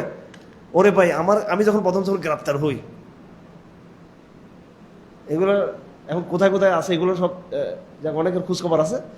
2008 সালে, হ্যাঁ, এরা আমাদের ধরে এখান থেকে নিয়ে ঢাকা যাচ্ছে, প্রথম ঢাকার ডিবির ওই ইয়ের বাহিনী আর কি, আরে ভাই, পুলিশের আইজিবির নিচে এসবির যে প্রধান ছিল, বাপরে বাপ, আপনি মনে ইয়া খাইছেন। আল্লাহ আমাকে আমার স্বপ্ন দেখাই দিচ্ছে যে মরিজে আমার ধরবে এটা। আমি দেখি যে এসে গরিব একটা, তার বউ সহ গরিব শাড়ি ইয়ে পরে একদম ইয়ে, তারপরে স্বপ্ন তো উল্টা হয় একটু, উল্টা কিছু একটা, ওর এর কয়েকদিন পরে ধরা পড়ছে আমি। ঠিক আছে, এই আমাকে নিয়ে যে কুমিল্লা গিয়ে নামছে এরা, বুঝছেন, 30-40 কেজি কি কিনছে এরা, হ্যাঁ, 30 থেকে 40 কেজি হবে কি রসমালাই কিনছে। রসমালাই কোথায় কিনছে জানেন? তাও নর্মাল দোকান থেকে না, বলছে যেটা অরিজিনাল কারখানা কোথায়, গ্রামে ঢুকে কিনে তারপর ঢুকছে। মানে আমার পাইছে একটা জঙ্গি ধরছে, বিরাট মিষ্টি। ঠিক আছে, যাক, মিষ্টি ওই আখেরাতে বাইরের আল্লাহ বলতেছে এগুলো। তো এই যে বলতেছে, যারা যখন ঘরে যখন যায়, অফিসে যখন যায়, ইনকালাবু ফাকিহিন, যারা খাও, বোর জন্য নিয়ে আসে। জঙ্গিদের থেকে সাদাবাজি করে টাকাটা নিয়ে কারে দেয়? বোর জন্য 40,000 টাকা দিয়ে কিনে আসে, 3 পিস কিনে আসে। আর চাঁদাবাজি করছে ভিকটিমের আত্মীয় থেকে, কি করছে? ভিকটিমের আত্মীয় থেকে চাঁদাবাজি করে টাকাটা নিয়ে ওর বোর জন্য ঈদের কি করতেছে? মার্কেটিং করতেছে। হ্যাঁ, এগুলো অহরহ অহরহ অহরহ অহরহ এগুলো আমরা দেখছি। এগুলো আমরা আশা করি এগুলো বন্ধ হবে, এগুলো আশা করি বন্ধ করতে হবে। এগুলো এই কালচার চলতে দেবো না, দেওয়া যাবে না। তো তো বলতেছেন দুনিয়াতে তারা এইভাবে জীবন যাপন করে, তিরস্কার করা, জুলুম করা, হকপন্থীদেরকে কষ্ট দেওয়া, এবং নিজের ঘরে অফিসে কমফোর্ট হয়ে ফিরে যাওয়া। ফল আল্লাহ বলেন ইয়ে দৃশ্যপট পাল্টে যাবে। দৃশ্যপট কিভাবে পাল্টে যাবে?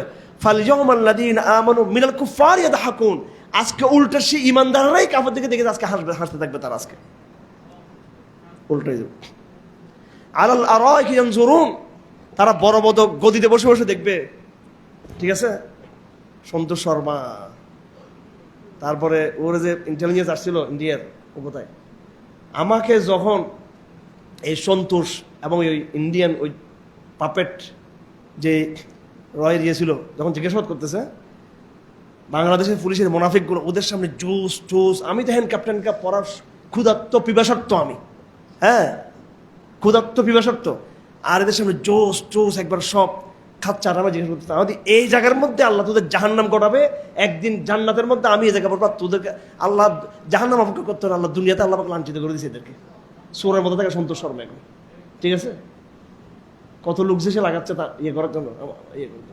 এখন সে মনে করতেছে বিএনপির কাছ থেকে সে ইয়ে পাবে এটা। ঠিক আছে, কালচার আমরা কেউ শত্রু না, আমরা আওয়ামী লীগ হোক, সন্তোষ শর্মা হোক, ভারত হোক, অমুক হোক, আমরা ক্ষমার পক্ষে, কিন্তু ফাইজদামি, গুন্ডামি, বদমাশি, আগের পরিকল্পনা ছাড়তে হবে। ওগুলো না ছাড়লে আমরা আমাদের সব রাস্তা খোলা আছে আমাদের, আমরা আমাদের প্রতিরোধের রাস্তা খোলা থাকবে আমাদের। আগের পথ থেকে সবাইকে বেরিয়ে আসতে হবে, আগের কালচার চলতে দেওয়া যাবে না। তো কাফেররা খুব কমফোর্ট করে দুনিয়াতে। আল্লাহ পাক এই কমফোর্টটা হচ্ছে তাদের কি ক্ষণস্থায়ী, এটা কি ক্ষণস্থায়ী। তো আল্লাহ পাক বলতেছেন যে দুনিয়াতে এই জালেমরা যেটা মজা করছে তোমাদেরকে নিয়ে, তোমরা কিন্তু আখিরাতে দিকে কি করবা? এটা কি করবা? মজা। আল্লাহ বলছেন ইয়াযহাকুন, ইমানদাররা হাসবে কাদেরকে দেখে দেখে? কাফেরদেরকে। আলাল আরাইকি ইয়ানজুরুন, গদিতে বসে বসে কাফেরদের পরিণাম দেখবে। কি দেখবে? আল্লাহ পাক সুবহানাহু ওয়া তাআলা আমাদেরকে আখিরাতে এই সম্মানের মর্যাদা রাখুন আল্লাহ পাক, এবং কাফেরদের পরিণাম দেখার তৌফিক দান করুন। সূরা ইনশিকাক, সবগুলো সাহিত্যপূর্ণ আয়াত। ইদাস সামাউ শাক্কাত, আসমান যখন দুই টুকরা হয়ে যাবে, এই জায়গার মধ্যে এই আমলনামার পাল্লা।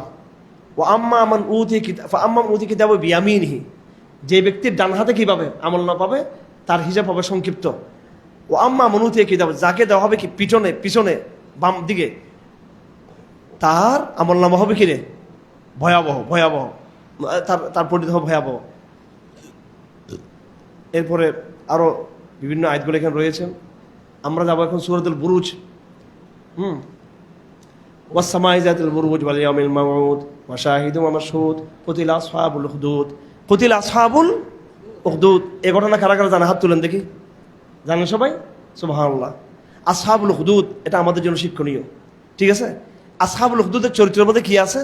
এক নম্বর একজন বালক আছে, বালক। এটা ঠিক আছে, যে কি করছিল, যে একদিকে পাদ্রী অর্থাৎ যে আলেম ছিল, ওই সময় খ্রিস্টান জমানা ছিল, ইউসুফ জোনওয়াজ, সে ছিল ইহুদি।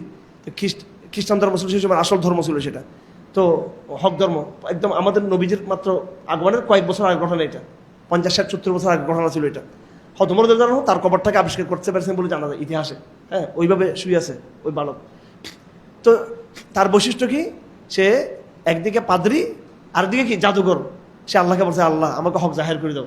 আপনার ঘটনা জানান অবশ্যই। পর হক জাহের হয়ে গেছে, পাথর মারছে, ওই জন্তুরে কি মারা গেছে। তো পাদ্রী বলছে, এটা ওদেরকে বলিও না, হ্যাঁ, যে আমি তোমার জন্য বিরাট ভবিষ্যৎ আমি দেখতেছি। জাদুঘর মুসলমান হয়ে গেল, এলাকার লোক মুসলমান হয়ে গেল, হ্যাঁ, তাকে হত্যা করে বুচ্চাত ইয়ে করা হলো, কোনো ফায়দা হয় নাই।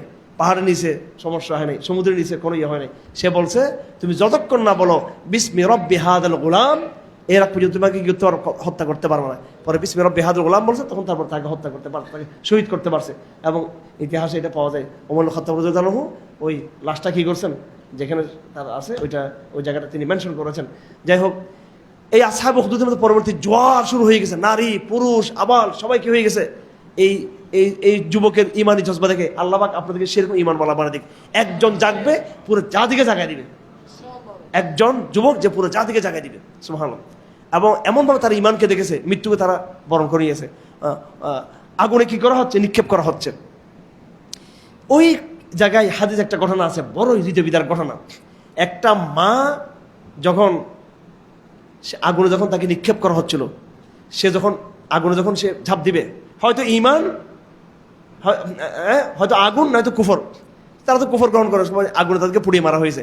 ওই মা যখন দুধের বাচ্চা ছিল, সে মা তো ইমানদার, বাচ্চার জন্য কি করলো? সে বাচ্চার জন্য সে একটু ভয় পেয়ে গেল। ঠিক আগুনের নামার মুহূর্তে সে বাচ্চার জন্য একটু থমকে গেল। তৎক্ষণাৎ শিশু, হাদিসে আছে কয়েকটা বাচ্চা কথা বলেছে, 3জন বাচ্চা একদম নির্বোধ অবস্থায় দুধ খাওয়া অবস্থায় কথা বলেছে। একজন ঈসা ইবনে মারইয়াম, আরেকজন হচ্ছে কি এই বালক। সে বলছিল, ইসবিরি উম্মা ফাইন্নাকা আল হক, মা তুমি ধৈর্য ধারণ করো, তুমি হকের উপর আসো, তুমি ঝাঁপিয়ে পড়ো, তুমি আমাকে নিয়ে। হাদিস শরীফ আছে, এই সন্তান, দুধের সন্তান, সে কথা বলেছিল। কি বলেছে? ইসবিরি উম্মা ফাইন্নাকি আলাল হক, ধৈর্য ধারণ করো মা, তুমি ঝাঁপিয়ে পড়ো, তুমি সত্যের উপর তুমি আসো।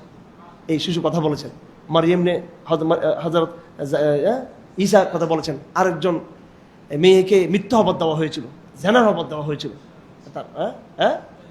জি, হ্যাঁ জি। তো তো তো সেই সময় ওই তার যখন পেটে বাচ্চা হয়েছে, তো তুমি মেয়েকে নাও, একজন বুজুর্গ যখন দেওয়া হয়েছিল, যার পেটে বাচ্চা হয়েছে, তো বলো তোমরাও বাচ্চাকে জিজ্ঞেস করো। তখন এই বাচ্চা বলছে, না, আমার সাথে উনি কি করো নাই, জানাতে লিপ্ত হন। এই 3জন বাচ্চার কথা আছে হাদিসে।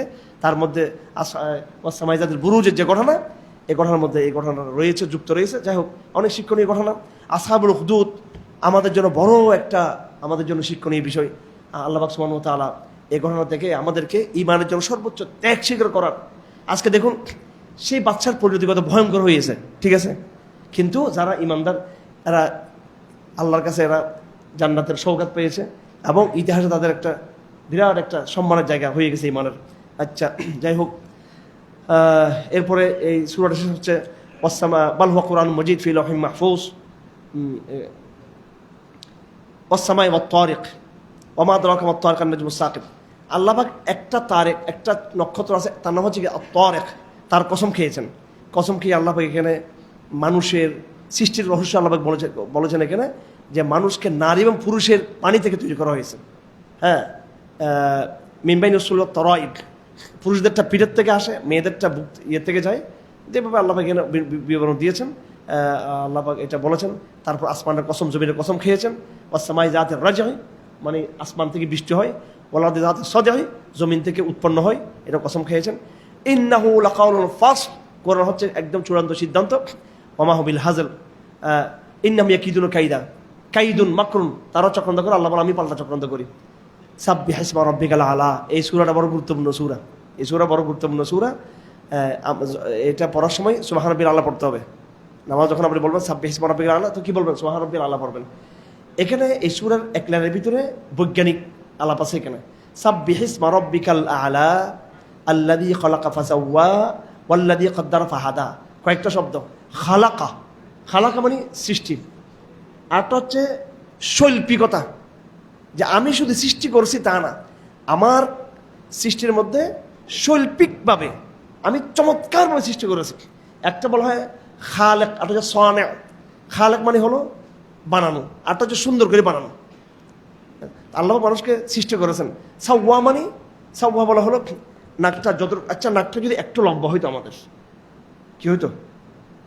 একটু কল্পনা করতো নাকটা একটু কি আর একটু লম্বা, নাকটা আরো সুন্দর লাগতো আমাদেরকে, নাকি না? চোখ দুইটার জায়গায় তিনটা হলে কেমন লাগতো? হ্যাঁ, সত্যি বেশি লাগতো। এবং চোখ দুইটা যদি এখানে হয়, যদি কপালে যদি হইতো দুইটা চোখ, কেমন লাগতো আমাদের? ফাসাওয়া, যেটা যেখানে করতে হয়। হ্যাঁ, আমাদের হাতটা যদি আর একটু লম্বা, হাতটা লম্বা হলে আর একটু নিতে পারতাম আমরা। হাতটা আমাদের গঠন তো একটু, হাতটা একটু লম্বা, কেমন লাগতো আমাদের? মানে সব কিছুর মধ্যে একটা কি আছে? তাসবিয়া, কদ্দারা, তাকদির, পরিমাপ। এখান থেকে সূর্য যেখানে এখানে আছে, সূর্য যে জায়গায় রাখা হয়েছে এই জায়গা থেকে যদি পিছন থেকে চলে যায়, এটা কি হয়ে যাবে? আইস হয়ে যাবে। সূর্য যেখানে আছে সেখান থেকে একটু যদি অ্যাডভান্স হয়, এটা কি হয়ে যাবে? অগ্নিকুণ্ড হয়ে যাবে। এটা ঠিক কিনা? হাজার বছর, কত বছর আল্লাহ জানে। এর তাকদির একটা হচ্ছে তাসবিয়া, নিপুণভাবে সৃষ্টি করা, তাকদির পরিমাপ অনুযায়ী করা। ফাহাদা, হেদায়ত। হেদায়ত মানে গরমকাল আসবে, দেখবেন আপনি পানি বোতলটা এখানে রাখছেন পিঁপড়া না হতেন, ওই পিঁপড়া কোত্থেকে আসে দেখবেন ঠিক সেই জায়গা আমাদের পৌঁছে গেছে কিন্তু, ঠিক না বেঠিক? আর যেমন আমাদের মধুতে যে ডিস্টার্বগুলো করে নাকি, ওরা কে বলছে মধু যে এখানে আছে, এটা হচ্ছে কি হেদা, কি ফাহাদা। আমাদের বাসায় এখন তো কবুতরগুলো একটু বড় জায়গাতে ইয়ে থাকে। আগে আমার মামা মারা গেছে, একটা মামা ছিল, বহুত স্মার্ট মামা ছিলেন আমার, উনি পাখিটাকে শিখে করতেন অনেক। একটা মামা ছিল, মামা ভেরি, মানে মামার হুন্ডা যখন আসতো এখানে খবর করে ঘুরতে এখানে, তো মামার ইয়ারকান ছিল, হুন্ডা ছিল, খুব সুন্দর ছিলেন মামা। তো এখন পাখি, উনি বলছে তোরা কবুতর পালসটা করেন, উনি নিজে এসে গেলে আমাদের কবুতর কি করছেন এখানে, পাখি বাসা আসে বেঁধে দিলেন। দেখুন কবুতর চোখটা কত ছোট, এটা হচ্ছে হেদায়েত বুঝাচ্ছি। এই কবুতরটা সকালবেলা চলে গেল, আমরা বিকাল অপেক্ষাতে তুমি আমাদের কবুতরগুলো ফিরে আসে, পরে বিকাল আবার শাঁ করে কবুতরগুলো কি করতে পার, ফিরে চলে আসতো। ভাই আমরা এত বড় মানুষ হইও বিমানে যখন চড়ি, আমি লালখা বাজারটা খুঁজি, কোথায় লালখা বাজারটা, একবার না দুইবার দেখছি মাত্র, আমাদের কষ্ট হয় কিন্তু এটা ইয়ে করতে। আর কবুতর ছোট পাখি, সে কোথায় কোথায় চলে গেছে রাতে বেলা, কিন্তু সে ঠিকই কিন্তু তার কি করতেছে আর কি জায়গায় চলে আসতেছে, ঠিক কিনা? একটা কাউয়া যেটা, এগুলো এখানে অনেক কাক থাকে এখানে, এখানকার কাউয়াগুলো সারাদিন কোথায় কোথায় কি করে গিয়ে আবার ওই যে গাছে থেকে সে গাছে কিন্তু চলে আসতেছে, কিন্তু হচ্ছে কিনা এরকম। অনেক সময় এরা 100 মাইল অতিক্রম করে আবার কি হয়, তারা ফিরে চলে আসে। এটাকে বলে হেদায়ত। পাখি যেমন তার নিড়ে ফিরে আসতে পারে, মানুষ অবশ্যই আল্লাহকে পাবেই পাবে, এটা যে তার মধ্যে মনের কি থাকে সেই ইয়ে থাকবে। হালাতাকা হাদিসুল গাশিয়া উজুহু ইয়াউমাইদিন খাশিয়া, কিয়ামতের দিনের কথা, এবং বিভিন্ন মানুষের মধ্যে বিভিন্ন প্রকার হবে তাদের কথা, সৃষ্টির রহস্যের কথা, উটকে দেখা, আসমানকে, জমিনকে, পাহাড় পর্বতকে দেখার কথা বলা হয়েছে। ওয়াল ফাজরি ওয়ালাইল আশ ওয়াশাবিল ওয়াতর, আল্লাহ কসম খাচ্ছেন ফজরের কসম, এবং জিলহজ মাসের দিনের রাতের কসম, কোরবানির দিনের ইয়াম আরফার কসম, কোরবানির দিনের কসম। তারপর ফেরাউন, সামুদ, জাত, এদের ধ্বংসের কথা আল্লাহ এখানে বলেছেন। আল্লাহু আকবার। হ্যাঁ, তো মানুষের ব্যাপারে বলতেছেন, মানুষ হচ্ছে ইজা মাবতালা হুরাব্বু ফাকর মনাহামা, মানুষকে যখন আল্লাহ পাক সম্মান করেন, নিয়ামত দিলে বলে আল্লাহ আমাকে সম্মান করছে, আর নিয়ামতটা একটু কমাই দিলে বলে আল্লাহ আমাকে লাঞ্ছিত করছে। টাকা পয়সা না থাকলে বলে দূর আমার ভাগ্য খারাপ। টাকা পয়সা কম থাকা যে কত কপাল জানেন, এটা টাকা না থাকাটা, কম থাকাটা, টাকা না থাকা, সম্মান না থাকা, ক্ষমতা না থাকা, টাকা এবং কি ক্ষমতা না থাকা, এটা কোন সময় এটা আরেকদিন মোটিভেশন করবে। এটা টাকা কম থাকার মধ্যে কত কল্যাণ, টাকা যত বেশি থাকবে এটার মধ্যে একটা অকল্যাণ থাকে কিন্তু। আচ্ছা, সবর করবেন, ধৈর্য ধরবেন, আল্লাহকে অভাবটা বলবেন, আর একটু হালাল দিকে চেষ্টা করবেন, একটা বারাকা নূর, একটা মনে শান্তি দিয়ে দিবেন আল্লাহ। আমরা বলিনি যে একদম হাত পা গুটিয়ে বসে দেখবেন, ছোট একটা চার দোকান দিবেন, মুদির দোকান দিবেন, বা আপনার যদি বিজনেস থাকে বড় বিজনেস করেন, কিন্তু এটার উপর ভরসা করবেন না। আপনি আল্লাহর ভরসা করবেন, তাকওয়ার উপর থাকবেন, হালাল রিজিক করবেন। টাকা পয়সা না থাকলে হাইউতাস হয়ে যাবেন না। নিশ্চয়ই আপনাদের মধ্যে অনেকে আছেন যারা হয়তো অবশ্যই ঈদের মার্কেট করতে পারবেন, এরকম লোক এখানে আছেন। আবার এখানে এমন আছেন যারা এখানে সবাই ঈদের মার্কেটিং করাইতে পারবে, এরকম লোক আমার অডিয়েন্স আছে। ঠিক আছে, যারা আপনার জোতা কিনতে পারবেন না, আপনি সুন্দর জামা কিনতে পারবেন না, কেউ আফসোস করবেন না। কি করবেন না?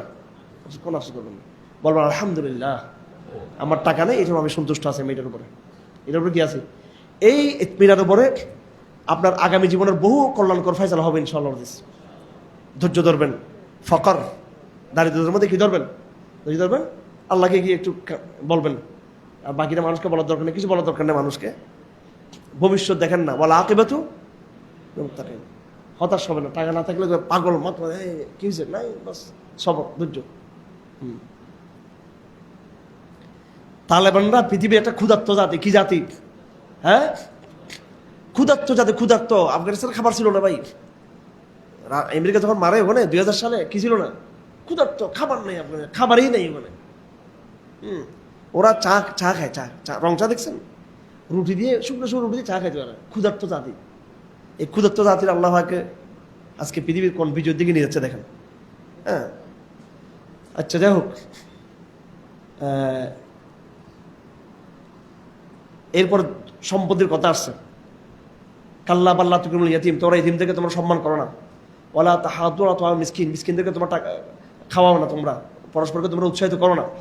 ওয়াতা কোনা তুরাস আকলা লাম্মা ওয়াতি হুব্বাল মাল হুব্বান জাম্মা, তোমরা খালি মাল মাল, টাকা টাকা, মাল মাল, টাকা, সম্পদ সম্পদ, টাকা টাকা টাকা টাকা, এই শুধু এটা করো শুধু খালি। কাল্লা ইদা দুক্কাতাল দাক্কান দাক্কা ওয়াজা রাব্বুকাল মালাকু সাফফান সাফফা। হ্যাঁ, তারপরে জাহান্নামকে নিয়ে আসা হবে। ইয়াকুলু, এই আযাব দেখে বলবে হায় হায় রে, কি অবস্থা আমার। আল্লাহ পাক বলেন, ইয়া আইয়াতুহান নাফসুল মুতমাইন্নাহ ইরজিই ইলা রাব্বিকি রাদিয়াতাম মারদিয়া। আল্লাহ পাক আমাদেরকে নফসে মুতমাইন্না দান করুক। হাদিসে আছে, ক্বাল আল হাসান ইজা আরাদাল্লাহু আযজা ওয়া জাল্লা কবজাহা ইতমানাদিল্লাহ। মুমিনের আলামত হলো যখন আল্লাহ পাক মুমিনের জান কবজা করার ইচ্ছা করে, সে সন্তুষ্ট হয়, আলহামদুলিল্লাহ। আমাদের নবীজি শেষ শব্দ কি ছিল মৃত্যুর সময়? আল্লাহুম্মা আল্লাহুম্মা আর রফিক আল আলা, আল্লাহুম্মা রফিক আল আলা, আমার মহান বন্ধুর কাছে আমি চলে যাচ্ছি। এটা বলেই রাসূলুল্লাহ চলে গেছেন দুনিয়া থেকে। তো আল্লাহ পাক বলেন, ইয়া আইয়ুহান নাফসুল মুতমাইন্না, হে নফসে মুতমাইন্না, যারা আল্লাহর উপর সন্তুষ্ট, রাদিতু বিল্লাহি রাব্বা ওয়া বিল ইসলামি দীনা ওয়া মুহাম্মাদিন নাবিয়্যা। নফসে মুতমাইন্না, আট হচ্ছে নফসে লাওয়ামা, আট হচ্ছে নফসে আম্মারা। হ্যাঁ, তো নফসে মুতমাইন্না যাদের আছে, আল্লাহ পাক বলেন, ইরজিই ইলা রাব্বিকি রাদিয়াতাম মারদিয়্যা ফাদখুলি ফি ইবাদি ওয়াদখুলি জান্নাত, আসো তুমি জান্নাতে ঢুকে যাও। আচ্ছা, লা উকসিমু বিহাদাল বালাদ ওয়া আনতা হিল্লুম বিহাদাল বালাদ। মক্কা কসম খেয়ে আল্লাহ পাক এখানে কোরআন নাযিল করতেছেন, লাকাদ খালাকনাল ইনসানা ফি কাবাদ, মানুষকে আল্লাহ পাক কষ্টের মধ্যে সৃষ্টি করেছেন। হ্যাঁ, এরপরে আল্লাহ পাক বলতেছেন, আমি তোমার চোখ দুটো আমি দিয়েছি, মুখ দিয়েছি, ঠোঁট দিয়েছি আমি। তারপরে এখানে অর্থনৈতিক কথা আসছে, ফালাক তাহামাল আকাবা ওয়ামা দারকুল আকাবা, সেই আকাবাতে প্রবেশ করেনি। আকাবা মানে ঘাটিতে প্রবেশ করেনি। তুমি কি জানো ঘাটি কাকে বলে? হ্যাঁ, ঘাটি, হ্যাঁ, মুক্তির ঘাটি। সেটা কি? তুমি যদি মুক্তির ঘাটিতে প্রবেশ করতে চাও, তাহলে ফাক্কু রাকাবা, বন্দীদেরকে মুক্ত করতে হবে। কি করতে হবে? দাসদেরকে মুক্ত করতে হবে। আও ইতআমুন ফি ইয়াউমিন জি মাসগাবা, কষ্টের দিন মিসকিনদেরকে খাওয়াতে হবে। এতিমদেরকে খাওয়াতে হবে এবং পরস্পরের সবরের উপদেশ দিতে হবে, রহমতের উপদেশ দিতে হবে। আমরা ডানপন্থী হতে চাই, আমরা অশুভ সর্বসাম হতে চাই না আমরা। আল্লাহ এরপরে সূরা শামস, সূর্যের কসম, রাতের কসম, চন্দ্রের কসম খেয়ে আল্লাহ এখানে বলেছেন ওয়ানাফসি ওয়া মা সাওয়াহা ফাআলহামাহা ফুজুরাহা ওয়া তাকওয়াহা। আমি বিভিন্ন নফসকে আমি তৈরি করেছি। মন কি তৈরি করেছি আমি? মনের মধ্যে আমি এক জায়গায় তাকওয়া ঢেলে দিয়েছি, আর জায়গায় কি ঢেলে দিয়েছি? ফুজুর। দুইটা মনের মধ্যে আছে, এখন যে যেটাকে ইউটিলাইজ করো। সূরা লাইল, সব কসম, ওয়াল্লাইল, রাতের কসম, দিনের কসম। আল্লাহ ইন্না সাইয়াকুম লাশাত্তা। মানুষের 50টা বিভিন্ন রকম আছে। কেউ দিনে, অনেকে বলে না যে তকদিরে লেখা আছে, আমি কি করবো? তকদিরে লেখা আছে ফাম্মা মান আতাকা ওয়াত্তাকা ওয়া সাদাকা বিল হুসনা ফাসানুয়াসিরুল ইউসরা। যার মন ভালো হবে, যে দানশীল হবে, তাকওয়া থাকবে, আমি তাকে ভালোটা করার দিকে ধাবিত করবো। ওয়া আম্মা মান বাখিলা ওয়াস্তাগনা ওয়া কাযাবা বিল হুসনা। যে বখিল হবে, কৃপণ হবে, মিথ্যায়ন করবে, আমি তাকে খারাপটার দিকে ধাবিত করবো। যার মন ভালো সে এমনি ব্যস্ত পাবে। মন ভালো হওয়ার কারণে আল্লাহ পাক তাকে ভালো কাজে তৌফিক দিয়ে দিবেন।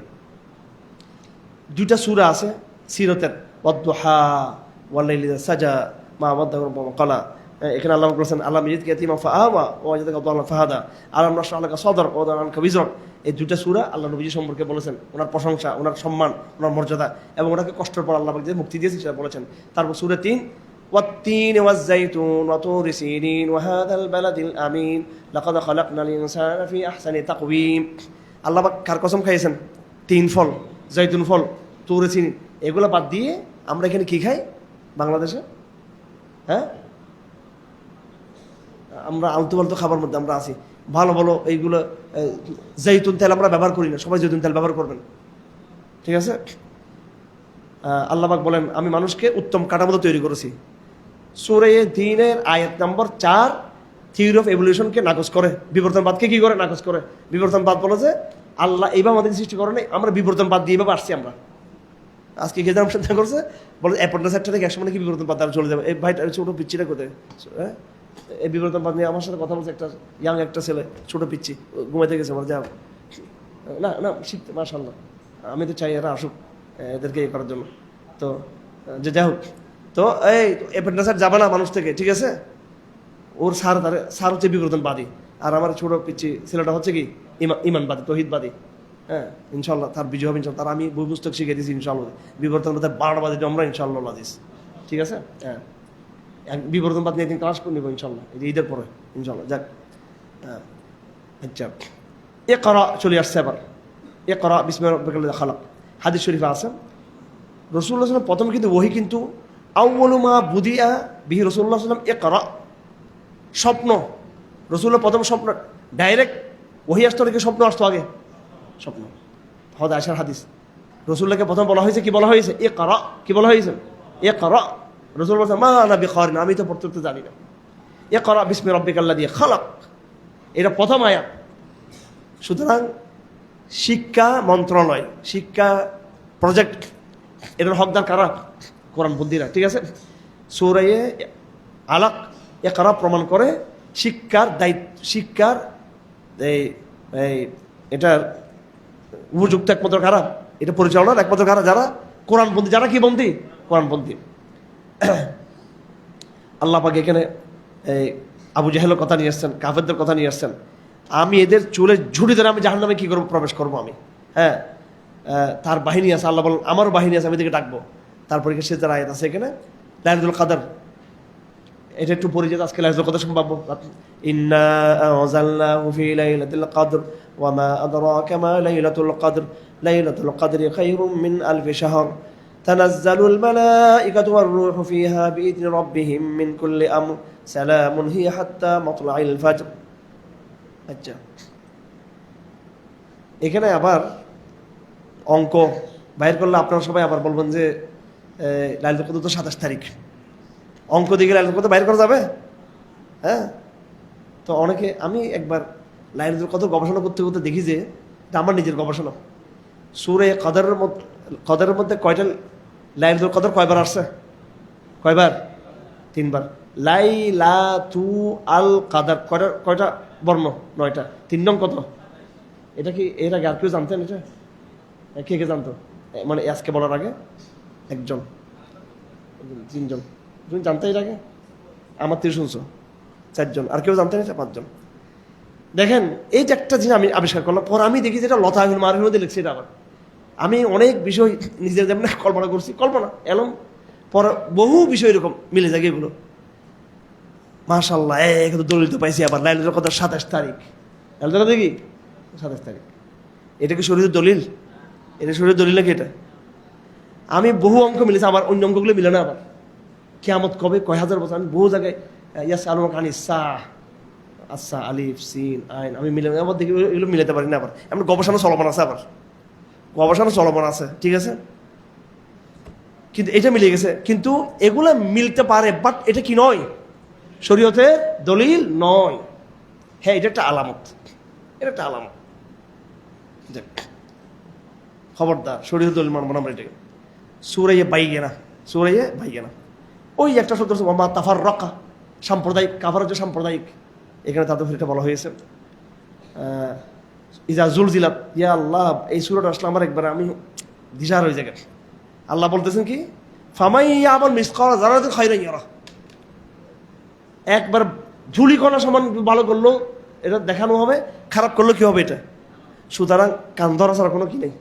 আস্তাগফিরুল্লাহ, আস্তাগফিরুল্লাহ ছাড়া উপায় আছে কোনো? কারণ সব তো কি হচ্ছে এগুলো, উপায় কি? আস্তাগফিরুল্লাহ।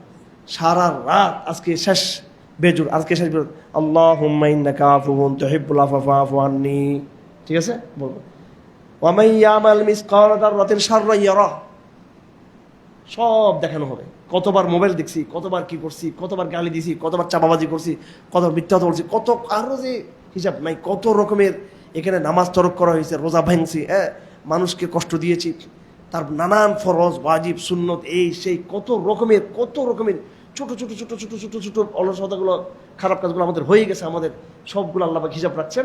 এগুলোকে ভ্যানিশ করার একটা সেটা হচ্ছে কি আল্লাহুম্মা ইন্নাকা আফুউন ওয়াল আদিয়াত দবহা, সূরা আদিয়াত, ওয়াল আদিয়াত দবহা ফাল মুরিয়াতি কাদহা, শপথ ঊর্ধ্বশ্বাসে গমনকারী অশ্বসমূহের এবং ক্ষুরাঘাত থেকে অগ্নিবিচ্ছুরক অশ্বসমূহের, ফাল মুগীরাতি সুবহা প্রভাতকালে আক্রমণকারী অশ্বসমূহের শপথ, ফাসানাবি নাকা অথবা তারা ধুলো উৎক্ষেপণ করলো, ফাওয়াসাতনাবিহি জামা তারা শত্রুর অভ্যন্তরে ঢুকে পড়লো। দেখছেন কার কসম এগুলো? ঘোড়া ঘোড়া ঘোড়া। ইন্নাল ইনসানা লাফি কানুত, এরপর মানুষের কথা বলছেন আল্লাহ পাক, এবং ওয়াহসিল মাফি সুদূর, মানুষের হৃদয়ের কথা বলেছেন। ইন্নাহু লিহুব্বিল খায়লা শাদীদ, মানুষ আবার মালের জন্য পাগল, অর্থের জন্য এটা বলছেন। আল কারিয়াতু মাল কারিয়াহ ওয়া মা আদরাকা মাল কারিয়াহ, কিয়ামতের দিন ভয়ঙ্কর যে কিয়ামতের ঘটনা হবে এই সম্পর্কে আল্লাহ বলছেন। পাহাড়গুলো একবার তুলার মতো হয়ে যাবে এবং মানুষ হবে একবারে মরা বিছনা, এলোমেলো বিছনার মতো মানুষ, ইয়ের মতো। সেদিন যখন কিয়ামতের সংগঠনের জন্য যখন আয়োজন যখন শুরু হবে, ফাম্মা মান সাকুলাত মাওয়াজিনু, যাদের আমলনামা ভারী হবে, ফাই ফি জাতির রাদিয়া, আমলনামা যাদের কম হবে আল্লাহ আমাদের আমলনামাকে ভারী করে দিন, ভারী করে দিন। আলহাকুম তাকাসুর হাত্তা যুরতুম মাকাবির, তুমি এত টাকা হিসেব করে লাভ কি, অনেক অনেক হাড়ি হাড়ি টাকা, কাড়ি কাড়ি টাকা, ছেলে সম্পদ, শেষ তো কবর যেতে হবে। ইলমুল ইয়াকিন বলেন, ইলমুল ইয়াকিন লা তারাবুন্না আল জাহিম সুম্মা লা তারাবুন্না আইনুল ইয়াকিন, ইলমুল ইয়াকিন আইনুল ইয়াকিন, তোমরা বাস্তব সচক্ষে তোমরা দেখবে জাহান্নামে। এখন আমাদের ইয়াকিন আছে, ওই সময় হকুল ইয়াকিন আমরা দেখবো, ওই সময় ইলমুল ইয়াকিন হবে আমাদের। ওয়াল আসরি ইন্নাল ইনসানা লাফি খুসর, এই সূরা বলে দিচ্ছে শুধু আমল ঈমান যথেষ্ট না, ঈমানও লাগবে, আমলও লাগবে। ওয়া তাওয়াসাউ বিল হাক্কি ওয়া তাওয়াসাউ বিস সবরি, দাওয়াতের মেহনত, শরীয়তের মেহনত, জিহাদ, সবটা নিয়ে নসিহা জমা লাগবে, সবটা মিলিয়ে হচ্ছে কি যেমন ওয়াইলুল লিকুল্লি হুমাজা লুমাজা, যে ব্যক্তি তিরস্কার করে, মানুষকে উস্কানি দেয়, গীবত করে, পরনিন্দা করে, এবং যে কি করে জামা আমাল আদাদা, সম্পদকে সে গণনা করে এবং সে মনে করে তার সম্পদগুলো কি স্থায়ী হবে। কাল্লা আলাইহিল হোতামা, এগুলো হোতামা, হোতামা হচ্ছে একটা আগুনের নাম, এক প্রকার আগুন, যেমন কি লাজ সাকার, এগুলো আগুনের নাম। তো এই হোতামা কি হবে? নারুল্লাহিল মুকাদা, এই আগুনটা এই কলজের মধ্যে আঘাত করবে, কিসের মধ্যে আঘাত করবে? কলজের মধ্যে আঘাত করবে। বিশেষ করে কাদের জন্য? যারা মাল সম্পদকে জমায় রাখে বেশিরভাগ। আলাম তারা কাইফা নবী আসহাবিল ফিল, সূরা ফিলের কথা আমরা সবাই জানি, ঠিক আছে? আসহাবিল ফিল কথা আমরা কি সবাই জানি। আল্লাহ পাক আবাবিল দিয়ে কি করছেন? এই পুরো বাহিনীকে ধ্বংস করে দিয়েছেন। তো এখন আবাবিল ভাগি কই? এখন আমরা আবাবিল ভাগি ইনশাআল্লাহ, আমরা আবাবিল মিজাইল, আমরা ইসরায়েলের বিরুদ্ধে ইনশাআল্লাহ আজিজ, আরও যত জালেম আছে তাদের বিরুদ্ধে। এই মিম্বরে একজন শেখ আব্দুল গফফার সাহেব, উনি মারা গেছেন, অনেক বড় আলেম, বয়ান করছিলেন। তো আমরা তখন ছোটো ছিলাম, এই একদম ওই জায়গায় এই সুরের পরে বলতেছে আবাবিল এখন আসবে না, তোমরা হচ্ছে আবাবিল। এই 40 বছর আগে, আজকে সে জায়গায় আমি বয়ান করতেছি এখানে। লে ইলাফে কোরাইশ, আল্লাহ নিয়ামত স্মরণ করে দিচ্ছেন এদেরকে, ব্যবসা বাণিজ্যের কোরাইশদের, এরা বণিক ছিল এরা। ফালে আবুদুর রাব্বা হাযাল বাইত, আল্লাহ দুইটা নিয়ামত, দারিদ্র থেকে মুক্তি দেওয়া আর ভয় থেকে মুক্তি দেওয়া, আমরা নিরাপত্তা থাকুক।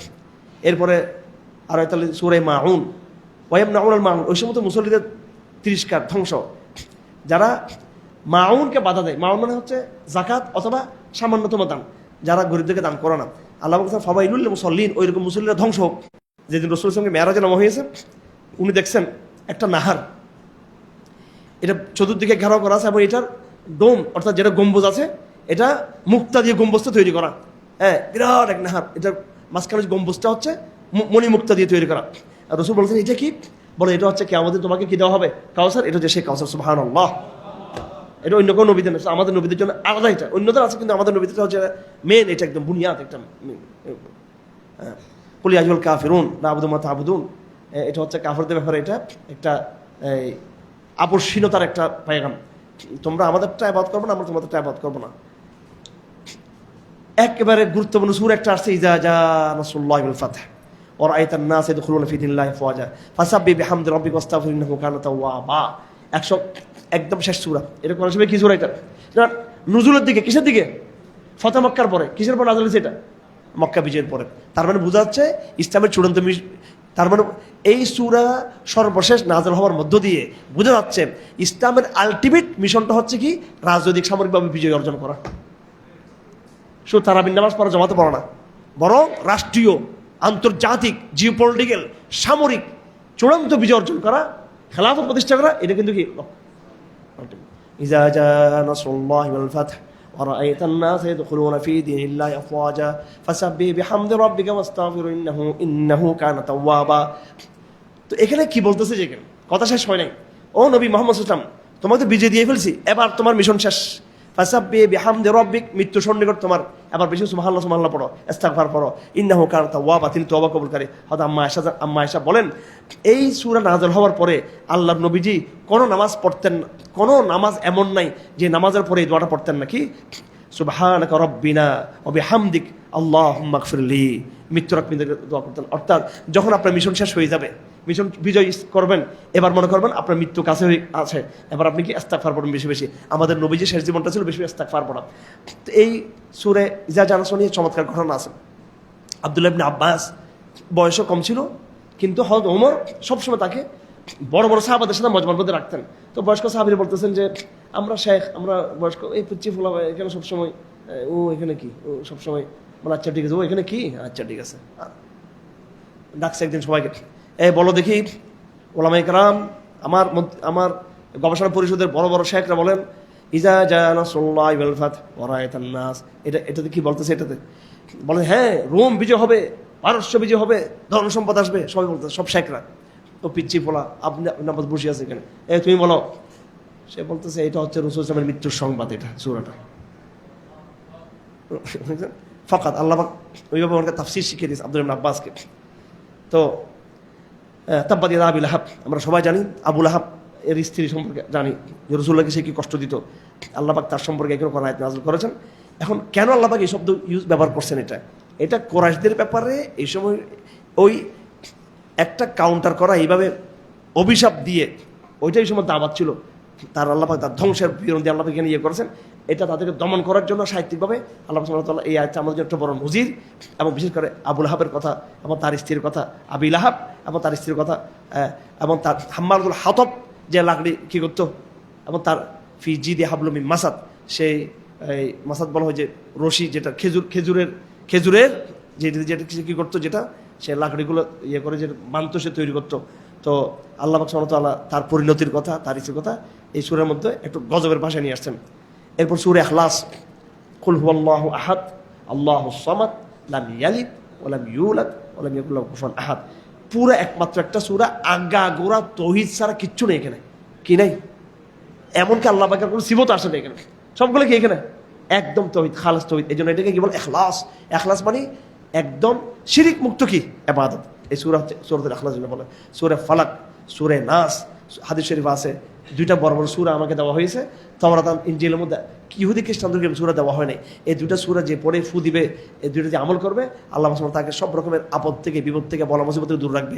হযরত আব্দুল্লাহ ইবনে মাসউদ বলেছেন, এমনও বলেছেন এই দুইটা সূরা কোরআন নয়, বলে এগুলা আলাদা তাবিজ হিসেবে পাঠানো হয়েছে। এগুলো জমহুরের মত না, আমাদের মত হচ্ছে কোরআন পাঠ।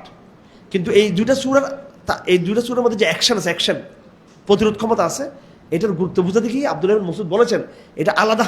এটা কোরআন যেমন আলাদা নাযিল হয়েছে পাঠিয়েছেন। ভাই তাবিজ কি লাগানোর জিনিস নাকি পড়ার জিনিস? লাগানোর জিনিস নাকি? এখানে আল্লাহ বলতেছে কুল, বলো। বললে কি হবে? লাগা রাখলে এটা জিনের সূরা ফালাক নাস আমি লাগা রাখলে এটা যারা বৌদ্ধগিরি করে, যারা হিংসুক এবং যারা কি জাদু করে, এদের কোনো ক্ষতি আছে? যখন আপনি পড়বেন এটা বাতাসের ইথার, এটা কি হবে? এটা হ্যাঁ ইসরায়েলি মিসাইলকে যেমন ইরানিয়ারা ধরে ফেলে বা ইরানিয়াটাকে ধরে ফেলে, ঠিক আমাদের এটা হচ্ছে কাউন্টার মিসাইল। এটা গিয়ে কোথায় কোথায় ভাইরাসের মতো, এটা হচ্ছে অ্যান্টিভাইরাস। একজন তোমাকে হিংসা করছে, একজন তোমাকে জাদু মারছে, টোনা দিছে, সূরা ফালাক নাস এগুলো খেয়ে ফেলবে। কি করবে? খেয়ে ফেলবে। প্রত্যেক সলাতের পরে এটা পড়া জরুরি। তারপরে ফজর তিনবার রাসূলুল্লাহ সাল্লাল্লাহু আলাইহি ওয়াসাল্লাম বলেছেন, হাদিসের মধ্যে আছে, নবী সাল্লাল্লাহু আলাইহি ওয়াসাল্লাম যখন বিছানায় শুতে যেতেন তখন তিনবার কি করতেন? এটা পড়ে মাথা থেকে পা পর্যন্ত কি করতেন? মসাই করতেন। এই আমলগুলো করলে আপনাকে কেউ কোনো জাদু টোনা বৌদ্ধ চক্রান্ত করে আপনাকে ক্ষতি করতে পারবে না। সুবহানাল্লাহি ওয়া বিহামদিহি আশহাদু আল্লা ইলাহা ইল্লা আনতা আস্তাগফিরুকা ওয়া আতুবু ইলাইক। আমার শেষ কথা হলো, এইভাবে অল্প সময়ে কোরআনকে আমাদের কাছে বুঝিয়ে দেওয়া সম্ভব না। বরকতের জন্য আমরা এখানে বসেছি, আমরা তেলাওয়াত করেছি অনেক সময়, প্রায় 1.5 ঘন্টার মতো, আমরা 1.5 ঘন্টার কাছাকাছি আমরা এখানে তাফসীর এখানে পেশ করেছি। আপনারা প্রত্যেকে বাসায় গিয়ে এটার বঙ্গানুবাদ, সংক্ষিপ্ত তাফসীর, সিরাত দেখে দেখে আপনারা নিজেরাই কোরআনটাকে তাদাব্বুর করবেন ইনশাআল্লাহ। এটার দায়িত্ব আপনাদের। ওমা আলাইনা ইল্লাল বালাগ। সুবহানাল্লাহি ওয়া বিহামদিহি আশহাদু আল্লা ইলাহা ইল্লা আনতা আস্তাগফিরুকা ওয়া আতুবু ইলাইক। একটা দোয়া আমরা শিখে নিই, কোরআনের দোয়া। যে দোয়াটা বললে সব টেনশন দূর হয়ে যাবে। কি দূর হয়ে যাবে? টেনশন। এই দোয়াটা শেষ করি, তারপর করি দোয়াটা পড়ি। আল্লাহুম্মা ইন্নী আবুদুক ইবনু আবদিক ইবনু আমাতিক নাসিয়াতি বিয়াদিক মাদিন ফিয়া হুকমুক আদলুন ফিয়া قضاؤك أسألك بكل اسم هو سميت به نفسك أو أنزلته على أحد من خلقك أو استأثرت به في علم الغيب عندك أن تجعل القرآن ربيع قلوبي ربيع قلبي ونور صدري ওয়াজালা আহাম্মি ওয়া হুজনি। এটা কোরআন পড়ার পর এই দোয়াটা যে পড়বেন তার কোনো কি থাকবে না, মুসিবত টেনশন দূর হয়ে যাবে। আল্লাহুম্মা ইন্নী আবদুক ইবনু আবদিক ইবনু আমাতিক নাসিয়াতি বিয়াদিক মাদিন ফিয়া হুকমুক আদলুন ফিয়া কাযাউক আসআলুকা বিকুল্লি ইসমিন হুয়া সাম্মাইতা বিহি নাফসাক আও আনজালতাহু আহাদাম মিন খালকিক আলা রুসুলিক أو علمته أحدا من خلقك أو استأثرت به في علم الغيب عندك أن تجعل القرآن ربيع قلبي ونور صدري وجلاء همي وحزني। এটা হচ্ছে চমৎকার একটা দোয়া। ইনশাআল্লাহ কোরআনের মাধ্যমে আমাদের যাবতীয় টেনশন কি হবে, সব রকমের মনের অশান্তি দূর হবে কি দ্বারা? কোরআন দ্বারা।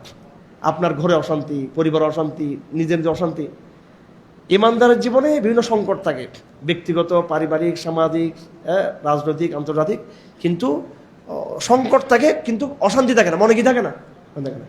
ঠিক আছে। জাযাকুমুল্লাহু খাইরান। আসসালামু আলাইকুম ওয়া রাহমাতুল্লাহি ওয়া বারাকাতুহু।